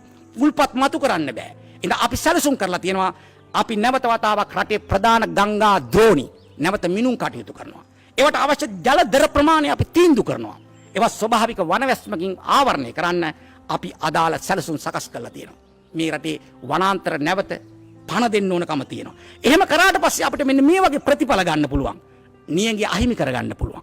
ගම් වතුර අහිමි කරගන්න පුළුවන්.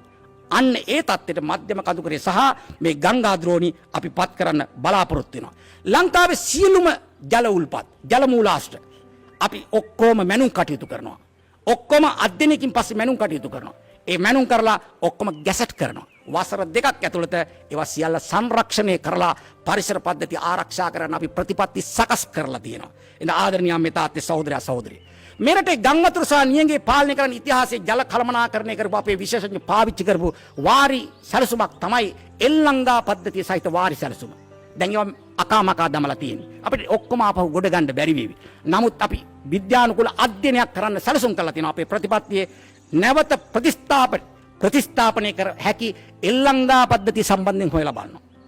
සොයා බලලා අපි එල්ලංගා පද්ධති නැවත පිළිසකර කරන්න පුළුවන් ඒවා පිළිසකර කරන්න සැලසුම් කරලා තියෙනවා. අපි විශ්වාස කරනවා නියඟට ගම් වතුරට සැලකිය යුතු උත්තරයක් ඒ තැන් වලින් හොයාගන්න පුළුවන් කියලා. ඒ වගේම අපේ ජල සම්පතට එක්කහුවලා තියෙන දූෂකාරක, විස රසායනික විද්‍යානුකූල ක්‍රමයකට ඉවත් කරගන්න ඕනේ. මේ ජල සම්පත නැවත පිරිසිදු කරන්න ඕනේ. කුණු ඇලවල්, කැලණි ගඟ ගත්තොත් මහා රසායනික ප්‍රමාණයක් මුහුදට අරගෙන යනවා. මේ කොළඹ ගම්පහ දිස්ත්‍රික්කයේ ජනතාවට සැලකිය යුතු පානීය ජලය සපයන්නේ ගංගා.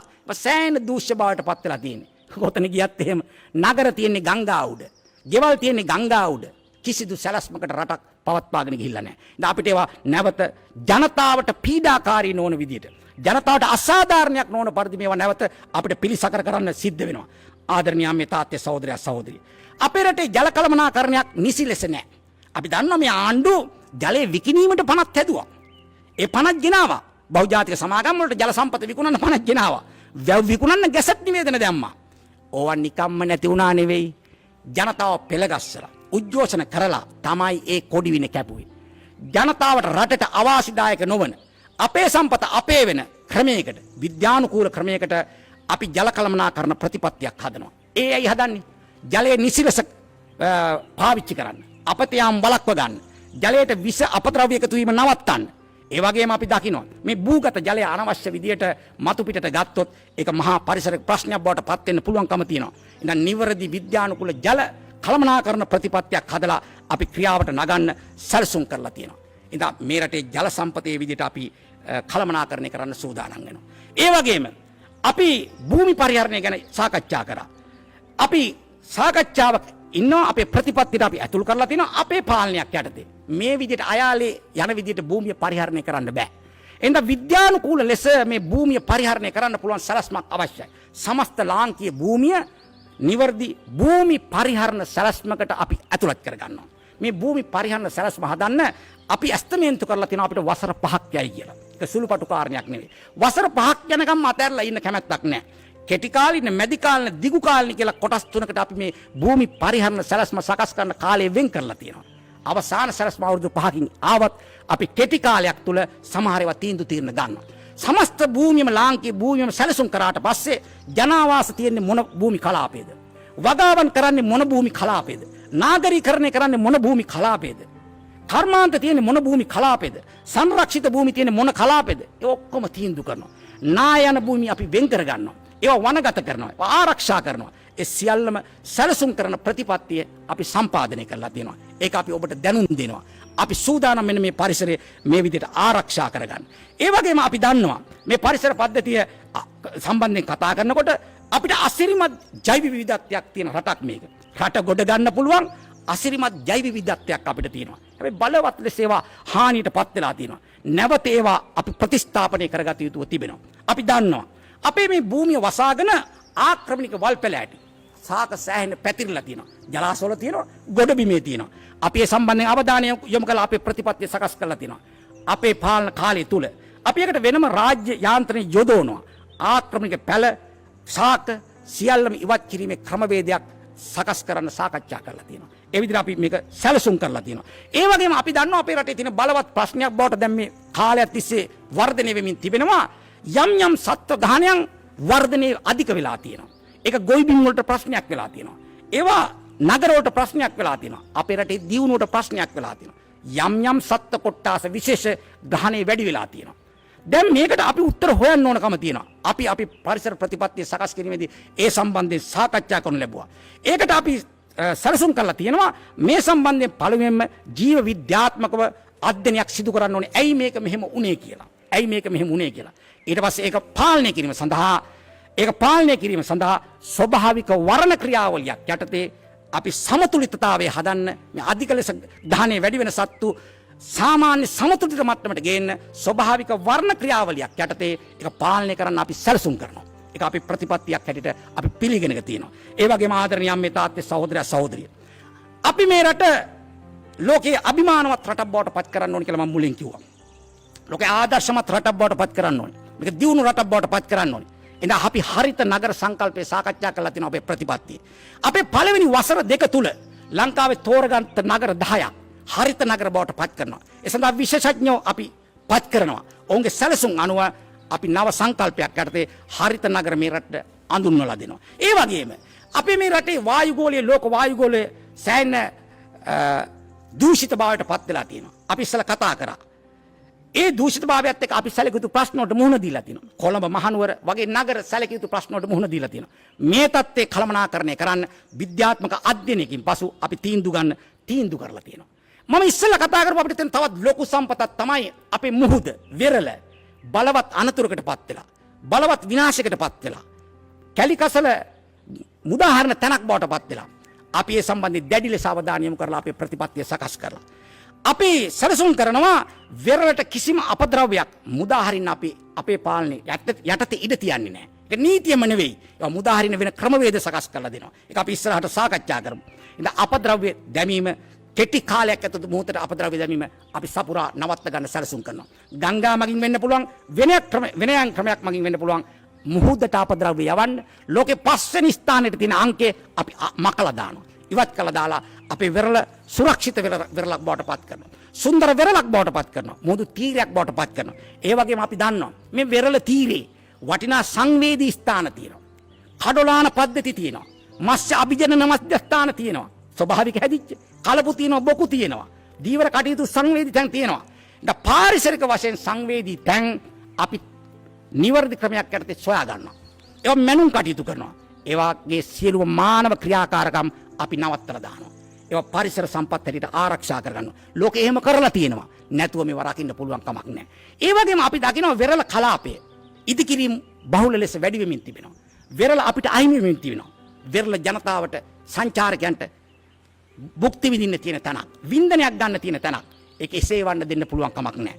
එහෙනම් අපි වෙරළේ අවම සීමා නැවත අපි ඒ විද්වත් මණ්ඩලයක් ලවා තීන්දුව කරනවා. නිවැරදි ක්‍රමයකට තීන්දුව කරනවා. තීන්දුව කරලා ඒ සීමාවේ නැවත අලුතෙන් ඉදිකිරීම කරන්න අවසරයක් කිසිසේත් දෙන්නේ නැහැ. දේශපාලන බලවතුන් ලවා ඒක කරන්න පුළුවන් කමක් නැහැ. ඒ අතර ඒ සීමාවේ දැනට ඉදි කරලා තියෙන ඒවා අපි වසර 5ක් ඇතුළත ක්‍රමානුකූලව ඒ භුක්ති විඳින ජනතාවට අසාධාරණයක් නොවන පරිදි ඔවුන්ට විකල්ප ලබා දෙමින් වෙරළ නිදහස් කරලා මෙරටේ සුන්දර වෙරළ තීරයක් රටට දායාද කරලා අපේ සමුද්‍ර පරිසර පද්ධතිය ආරක්ෂා කරන්න අදාළ කටයුතු අපි කරන්න සූදානම්. ඊළඟ කාරණේ කසල පිරිච්ච රටක් නිකසල රටක් බවට පත් කළ යුතුව තිබෙනවා.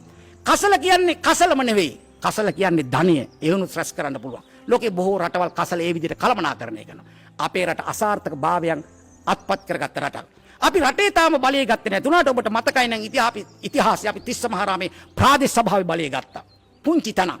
නමුත් අපේ මේ ප්‍රතිපත්ති වලට අනුගත වෙමින් ඒ කාලේ අපි තිස්ස මහරාමේ කසල ප්‍රතිචක්‍රීය කරන මධ්‍යස්ථානයක් උද්දකන්දර දැම්මා.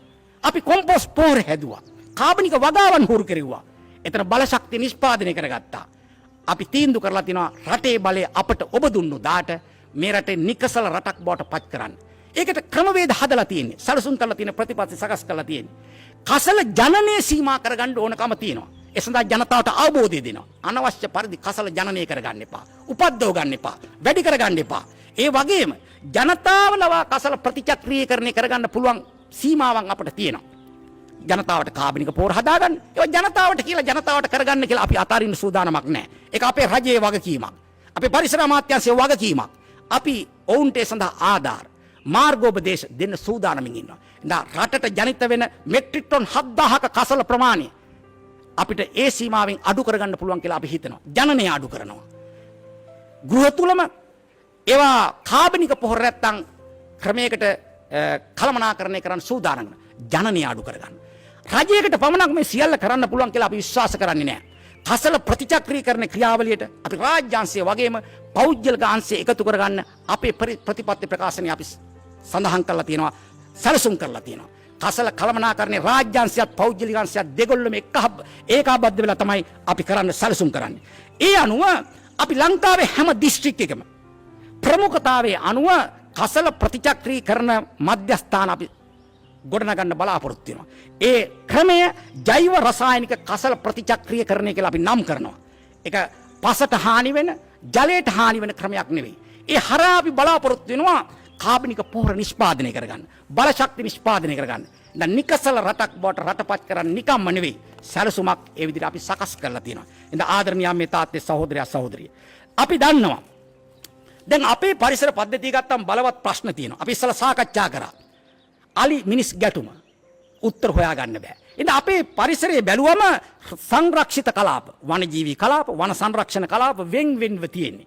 මේ ඔක්කොම අපිට ඒකාබද්ධ කරගන්න බැරි වේවි. හැබැයි පරිසරයේ ආරක්ෂාව වෙනුවෙන්, එහි ඉන්න ජීවින්ගේ පැවැත්ම වෙනුවෙන් අපි තීන්දුවක් කරන් තියෙනවා. අපේ ප්‍රතිපත්ති අපි සකස් කරලා තියෙනවා විශේෂ සංරක්ෂිත වනාන්තර. වනජීවි වෙන්න පුළුවන්, වන සංරක්ෂණ වෙන්න පුළුවන්. ඒ කලාප ඒකාබද්ධ කරන මං කඩවල් අපි නිර්මාණය කරනවා. අපි දැනට අඳුරගෙන තියෙනවා ප්‍රධාන වශයෙන්ම අපේ පළවෙනි අවුරුදු 5 තුල එවැනි මංකඩවල් 10ක් අපි අඳුරගෙන තියෙනවා. අන්න ඒ 10 අපි පළවෙනි අවුරුදු 2 තුල ආරම්භ කරන්න පටන් ගන්නවා. අනිත් ඒවා සම්බන්ධයෙන් අපි සොයා බලනවා. දැන් මේ වනාන්තර පද්ධති ඒකාබද්ධ කරන මංකඩවල් තීන්දුව කරනවා. ජනතාවට අසාධාරණයක්, භුක්ති විඳින්නන්ට අසාධාරණයක් සිද්ධ වෙන්න දෙන්නේ නැහැ. ඒකට විකල්ප අපි අනුගමනය කරනවා. ජනතාවත් එක්ක අපි සාකච්ඡා කරනවා. අපි ඉස්සෙල්ලා කිව්වා අපේ වනාන්තර පද්ධතිය 135 දක්වා ලංකාවේ වර්ධනය කරන්න අපි සැලසුම් කරලා තියෙනවා කියලා. ඒක ප්‍රධාන එක් යෝජනාවක් හැටියට අපි සැලසුම් කරලා තියෙනවා අක්කර ලක්ෂ 5ක්. ජනතාවත් එක්ක එක්කහුව වෙලා ඖෂධීය වනාන්තර බවට පත් කරන්න. ඒක රජයේ වැඩක්.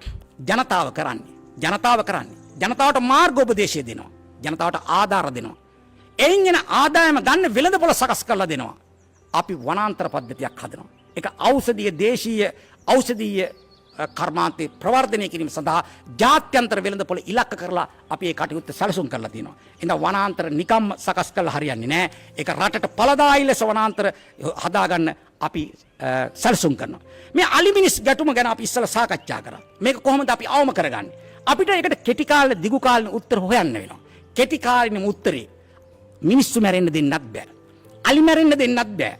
වගා දේපල හානි වෙන්නත් බෑ. එහෙනම් අපි කෙටි කාලේ පියවරක් හැටියට මේ විදුලි වැට නැත්නම් අලි වැට රජයේ ආයතනයක් වෙනම ස්ථාපිත වෙනවා. ඒ ආයතනය මගින් මේ අලි වැට සකස් වෙනවා. ජනතාවත් එක්ක බද්ධ වෙනවා. ඒක දිගු කාලින විසඳුමක් වෙන්නේ නැහැ. ජෛව විද්‍යාත්මක විසඳුමක් මේකට අවශ්‍යයි කියලා අපි විශ්වාස කරනවා. අලියයි ගමට එන්නේ. ඇයි අනිකුත් සත්තු ගම් වලට එන්නේ? වගාවට එන්නේ. අපේ අධ්‍යයනයන් වලට අනුව මේ පරිසර වේදීන්ගේ අධ්‍යයනයන් වලට අනුව අපි සොයාගත් එක කාරණයක් තමයි මේ පවතින කැලෑ ඇතුලේ ඒ සත්තුන්ට වන ජීවීන්ට අවශ්‍ය ආහාර ප්‍රමාණවත් නැහැ. ජලය ප්‍රමාණවත් නැහැ. එහෙනම් අපි ඒ සඳහා කැලෑ මැද්දේ අවශ්‍ය පරිසර පද්ධතීන් ප්‍රමාණයක් ගොඩ නැගිය යුතුයි කියලා හඳුනාගෙන තියෙනවා. ඒවා අපේ ප්‍රතිපත්තියේ තියෙන දේවල්. එහෙනම් ආදරණීය සහෝදරයා සහෝදරිය අම්මේ තාත්තේ අපිට මේ ප්‍රශ්නෙට විද්‍යානුකූල විසඳුම් හොයන්න පුළුවන් කමක් තියෙනවා. ඒ විදිහට අපි මේ ප්‍රශ්නේ निराකරණය කරගන්න බලනවා. මෙන්න මේ විදිහට අපේ රටේ පරිසර පද්ධතිය අපි ක්‍රමානුකූලව ගොඩනගලා මේ රට අභිමානවත් රටක් කරන්න, පරිසරය සුරක්ෂිත කරගත්ත රටක් කරගන්න, පාරිසරික මිතුරු සංවර්ධනයේ සහිත රටක් බවට පත් කරගන්න අපි සැලසුම් කරලා තියෙනවා. දැන් මේ සැලැස්ම ක්‍රියාත්මක කරන්න එකක් අඩුයි. ඔබ තේරුම් ගනි මේ කියන කාරණා හොඳයි. මේක කෙරුණොත් හොඳයි. කරගන්න පුළුවන් නම් හොඳයි. ඔව් කරගන්න පුළුවන් නම් හොඳයි. කල හැකි, කල යුතුයි. ඒ කාර්යය ඔබටත් අපටත් පැවරී තිබෙනවා. මේක කරන්න දැන් බලය අවශ්‍යයි. බලය තියෙන්නේ ඔබේ අතේ. ඔබේ දෙමෝපියන් අතේ. ඔබේ හිතමිතුරන් අතේ. බලය ලබා ගැනීම ඔබේ අපේ කාර්යයක් හැටියට සැලකන්න. මේක අපට විතරක් පැවරිච්ච කොන්ත්‍රාත් එකක් නෙවෙයි. මේ රට සංවර්ධිත රටක් කරන්න, යහපත් රටක් කරන්න, සාධාරණ මනුස්සකම යුක්තිය තියෙන රටක් කරන එකේ කොන්ත්‍රාත් එක අපට විතරක් නෙවෙයි. ඒක රටට අයිති එකක්. ඔබට අයිති එකක්. බුද්ධිමත් මිනිසුන්ට, සංවේදී මිනිසුන්ට අපි හිතනවා මේ කතාව තේරුම් ගන්න පුළුවන් කියලා. දැන් ඔබට අපිට අයිති කාර්යයක් මේ තියෙන්නේ. ඒ කාර්යය අපි සාමූහිකව කරමු කියලා අපි ඉල්ලීමක් කරනවා. අපට මේ රට දෙන්න. මේ රට ගොඩ ගන්න අපි සූදානම්. ආදරණීය සහෝදරෝනි, අපේ රට ගොඩ ගන්න බැරි නම් මොකද්ද ගොඩ ගන්න පුළුවන් රට? අපේ රට ලෝක ගෝලයේ පිහිටලා තියෙන ඉතා වැදගත් තැනක. බොම සම්දිස්ථානික, මර්මස්ථානික, උපාය මාර්ගික වශයෙන් ඉතා වැදගත් තැනක. ඉන්දියන් සාගරේ අපි වැදගත් තැනක පිහිටලා තියෙනවා. බටහිර ආසියාවත්, නැගෙනහිර ආසියාවත් යා කරන මැද්දේ ශ්‍රී ලංකාව පිහිටලා තියෙනවා. ලෝකේ ජනගහනය අර්ධයකට වඩා ඉන්නේ ආසියාවේ. අපි ඒ ආසන්නේ පිහිටලා තියෙනවා. ඉතින් අපි සුවිශේෂ තැනක අපි පිහිටලා තියෙන්නේ. ඒ වගේම විශාල ජෛව සම්පත් නිදානයක් අපට හිමි වෙලා තියෙනවා. අපිට මේ රට ගොඩ ගන්න බැරි වුණේ සම්පත් වල හිඟකම නිසා නෙවෙයි. සම්පත් වල හිඟකම නිසා නෙවෙයි. ක්‍රමයේ වැරද්ද නිසා. අවිචාරවත් පාලන ක්‍රමයන් තුලින් රටක් ගොඩ ගන්න බෑ කියලා ඔබත් අපත් තේරුම් ගත යුතුව තිබෙනවා. එහෙනම් අපි තේරුම් ගන්න ඕනේ. මේ පාලකයෝ බිහි කරගත්ත පාලකයොත් මේ පාලකයොත් ගංගාවල පීනමින් හොයන්නේ ඩොලර්. ගංගාවල පීනමින් හොයන්නේ යෙන්, පවුන්. ඒකට සල්ලි හොයනවා. එහෙම රටක් ගොඩ ගන්න පුළුවන් කමක් නැහැ. එහෙනම් අපි තේරුම් ගන්න ඕනේ මේ රට ගොඩ ගන්න ඕන තරම් සම්පත් තියෙනවා. දැන් අපේ රටේ බහුතරයක් ජනතාව බෞද්ධ ජනතාව. ආගම වශයෙන් අදහන්නේ බෞද්ධ ආගම. මේ පරිසරයේ වටිනාකම මේ පාලකයෝ වටහා ගත්තේ නැති වුණාට බෞද්ධ ජනතාව වටහා ගනී කියලා අපි විශ්වාස කරනවා. වටහාගෙන ඇති කියලා අපි විශ්වාස කරනවා. බුදුන් වහන්සේ මේ පරිසරය සම්බන්ධයෙන් සැලකුවේ. පරිසරයේ කොයි විදිහටද මිනුමකට ගත්තේ? පරිසරයට කොයි වගේ තැනක්ද දුන්නේ? පරිසරයේ කොයි විදිහටද බුදුන් වහන්සේ අපිට කියලා දුන්නේ කියලා තේරුම් ගන්න උන්වහන්සේගේ ජීවිතය දිහාම බැලුවම අපට පුළුවන් කමක් තියෙනවා. සිදුවත් කුමාරයා උප්පත්ති ලැබුවේ ප්‍රසූතිකාගාරයක නෙවෙයි. ලුම්බිනි සල්ලුවේනේ. ලුම්බිනි සල්ලුවේනේ. තරුණියට ඇවිල්ලා බුද්ධත්වයේ පතා සත්‍ය අවබෝධ කරගන්න උන්වහන්සේ ගියේ වනයේට ගියේ. සත්‍ය හොයාගෙන පරිසරයට ගියා. උන්වහන්සේ සත්‍ය හොයාගත්ත දවස සත්‍ය හොයාගත්තේ මහා අසපුවක නෙවෙයි. AC කාමරයකදී නෙවෙයි. බරණැසදී හොයාගත්තා. අසතු බෝරුක මුලදී හොයාගත්තා. නේරංජරා ගන්තරේ අසතු බෝමුල රුකදී උන්වහන්සේ සත්‍ය සොයාගත්තා. සත්‍ය අවබෝධ කරගන්න බෝරුක උදව් කරපු නිසා දවස් 7ක් සතියෙන් දවස් 7ක් වෙන් කරලා ඒ බෝරුකට කළගුණ සැලකුවා. උන්වහන්සේ පළමු ධර්ම සංගායනාව කරන්න ගිය මහා ධම්සභා මණ්ඩපයකට නෙවෙයි. බරණැස ඉසිපතනේ මිගදායට ගිහිල්ලා උන්වහන්සේගේ පළවෙනි ධර්ම සංගායනාව කළා. ධර්ම සංගායනාව කළා.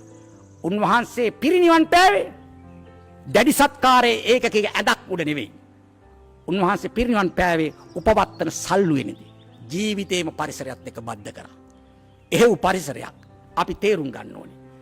ආරක්ෂා කර ගන්න ඕනේ.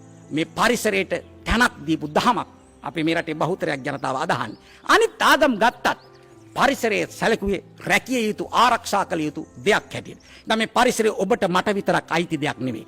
මේ පරිසරයේ සියලුම ජීවීන්ට අයිති. කෙනෙක් හිතන්න පුළුවන් මිනිසාට විතරයි මේ පරිසරය අපිට ඕන විදිහට භුක්ති විඳින්න අයිතියක් තියෙන කියලා. නෑ, ඒක වැරද්දක්. එහෙම අපට විතරක් අයිතියක් නෑ.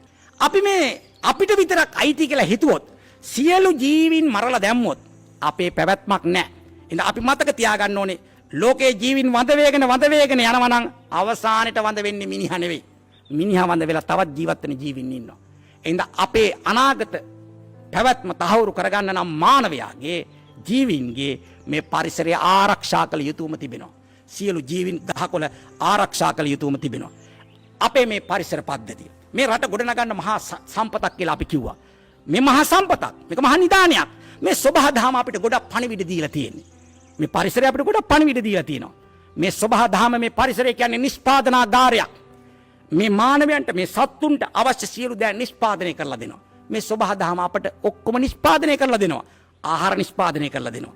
ජලය උපද්දවලා දෙනවා. ඖෂධ හදලා දෙනවා. අවශ්‍ය ඔක්සිජන් හුස්ම ගන්න හදලා දෙනවා.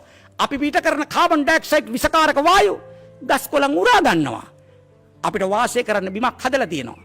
සාරවත් පස් තට්ටුවක් හදලා දීලා තියෙනවා. මොනවයින්ද පරිසරය අඩු කළේ?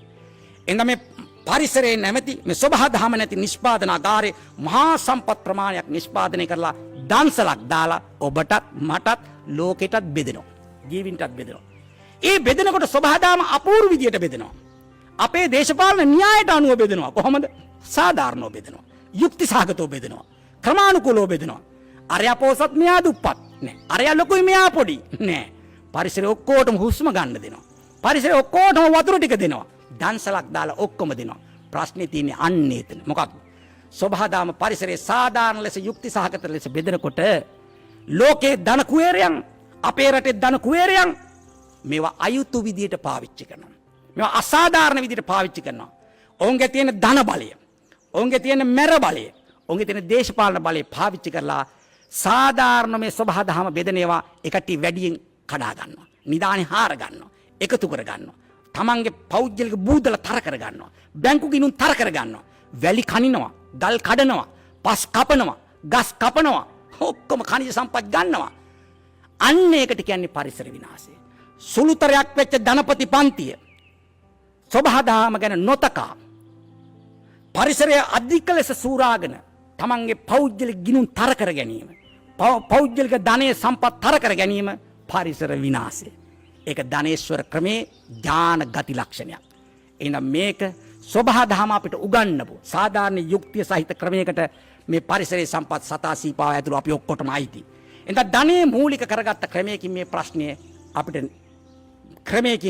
අපිට මේ පරිසර ප්‍රශ්නේ වෙන්න පුළුවන්. වෙනත් ප්‍රශ්නයක් निराකරණය කරගන්න බෑ. දැන් සමාජයේ මූලික කරගත්ත, මිනිස්කම මූලික කරගත්ත, යුක්තිය සාධාරණත්වයේ තියෙන සමාජ ක්‍රමයකින් මේ රට ගොඩ ගන්න පුළුවන්. අන්න ඒ සඳහා ලංකාවේ දේශපාලන පක්ෂ ගොඩක් නැහැ. තියෙන එකම පක්ෂය ජනතා විමුක්ති පෙරමුණ. ඒ පක්ෂය දැන් මේ රටේ බුද්ධිමතුන් උගතුන් එකතු කරලා, මේ රටේ ප්‍රගතිශීලීන් එකතු කරලා, වාමාංශිකයන් එකතු කරලා මේ රට ගොඩ ගන්න පුළුවන් පුල්තම පෙරමුණක් සකස් වෙලා තියෙනවා. ඒක තමයි ජාතික ජන බලවේගය. අපි ඔබට ආරාධනා කරනවා ඒ වටා එකතු වෙන්න කියලා. එකතු වෙලා මේ ක්‍රමයේ වෙනස් කරන්න එන්න කියලා. එතන මේ සමාජයේ ඔබ තේරුම් ගන්න ඕනේ. අපෙන් ඉල්ලා සිටින්නේ සරල ප්‍රතිසංස්කරණ නෙවෙයි. වසර 73ක් සරල ප්‍රතිසංස්කරණ පාවිච්චි කරා. සාර්ථකුනේ නැහැ. සරල ප්‍රතිසංස්කරණ පාවිච්චි කරා. වට්ටෝරු පාවිච්චි කරා. ධර්මිෂ්ඨ සමාජය නැමැති ප්‍රතිසංස්කරණ වට්ටෝරුව පාවිච්චි කරා. සාර්ථකුනේ නැහැ. සුබ අනාගතයේ නැමැති ප්‍රතිසංස්කරණ වට්ටෝරුව පාවිච්චි කරා. සාර්ථකුනේ නැහැ. ආශ්චර්ය නැමැති වට්ටෝරුව පාවිච්චි කරා. සාර්ථකුනේ නැහැ. පැලස්තර ප්‍රතිසංස්කරණ අසාර්ථකයි. යහපාලන වට්ටෝරුව පාවිච්චි කරා. ප්‍රතිසංස්කරණේ පාවිච්චි කරා. සාර්ථකුනේ නැහැ. දැන් සෞභාග්‍යයේ දැක්ම ප්‍රතිසංස්කරණ වට්ටෝරුව පාවිච්චි කරනවා. අසාර්ථකයි. අසමත්. මේකෙන් ගොඩ ගන්න බෑ. පුජ්‍යලයක්වත් මේ වට්ටෝරු වලින්වත් මේක කරන්න බෑ. සරල ප්‍රතිසංස්කරණ මගින් මේ වැටිච්ච රට ගොඩ ගන්න පුළුවන් කමක් නැහැ. ගැඹුරු ප්‍රතිසංස්කරණ නෙමෙයි ගැඹුරු ක්‍රම මගින් අපිට මේක ගොඩ ගන්නවා. ගැඹුරු ආර්ථික සමාජ දේශපාලනික පරිවර්තනයක් සහිත ක්‍රමයක් ස්ථාපිත කරගත්ත දාට අපිට මේක ගොඩ ගන්න පුළුවන්. අන්න ඒක සඳහා වෙච්ච පරිසර ප්‍රතිපත්තියේ යම් කොටසක් අපි සාකච්ඡා කරේ. අපි ඔබට ආරාධනා කරනවා මේ සඳහා එක්කහුව වෙන්න කියලා. කාල් මාක්ස් සහෝදරයා පරිසරය සම්බන්ධයෙන් අපිට මෙහෙම උගන්වලා තියෙනවා. ඔබට මානුෂික විය හැක්කේ පරිසරයට කාරුණික වීමෙන් පමණි. ඔබ පරිසරයට කාරුණික වන ප්‍රමාණයට පරිසරයේද ඔබට කාරුණික වනු ඇත. එඳ කාරුණිකව අපි ඔබට ඉල්ලීමක් කරනවා.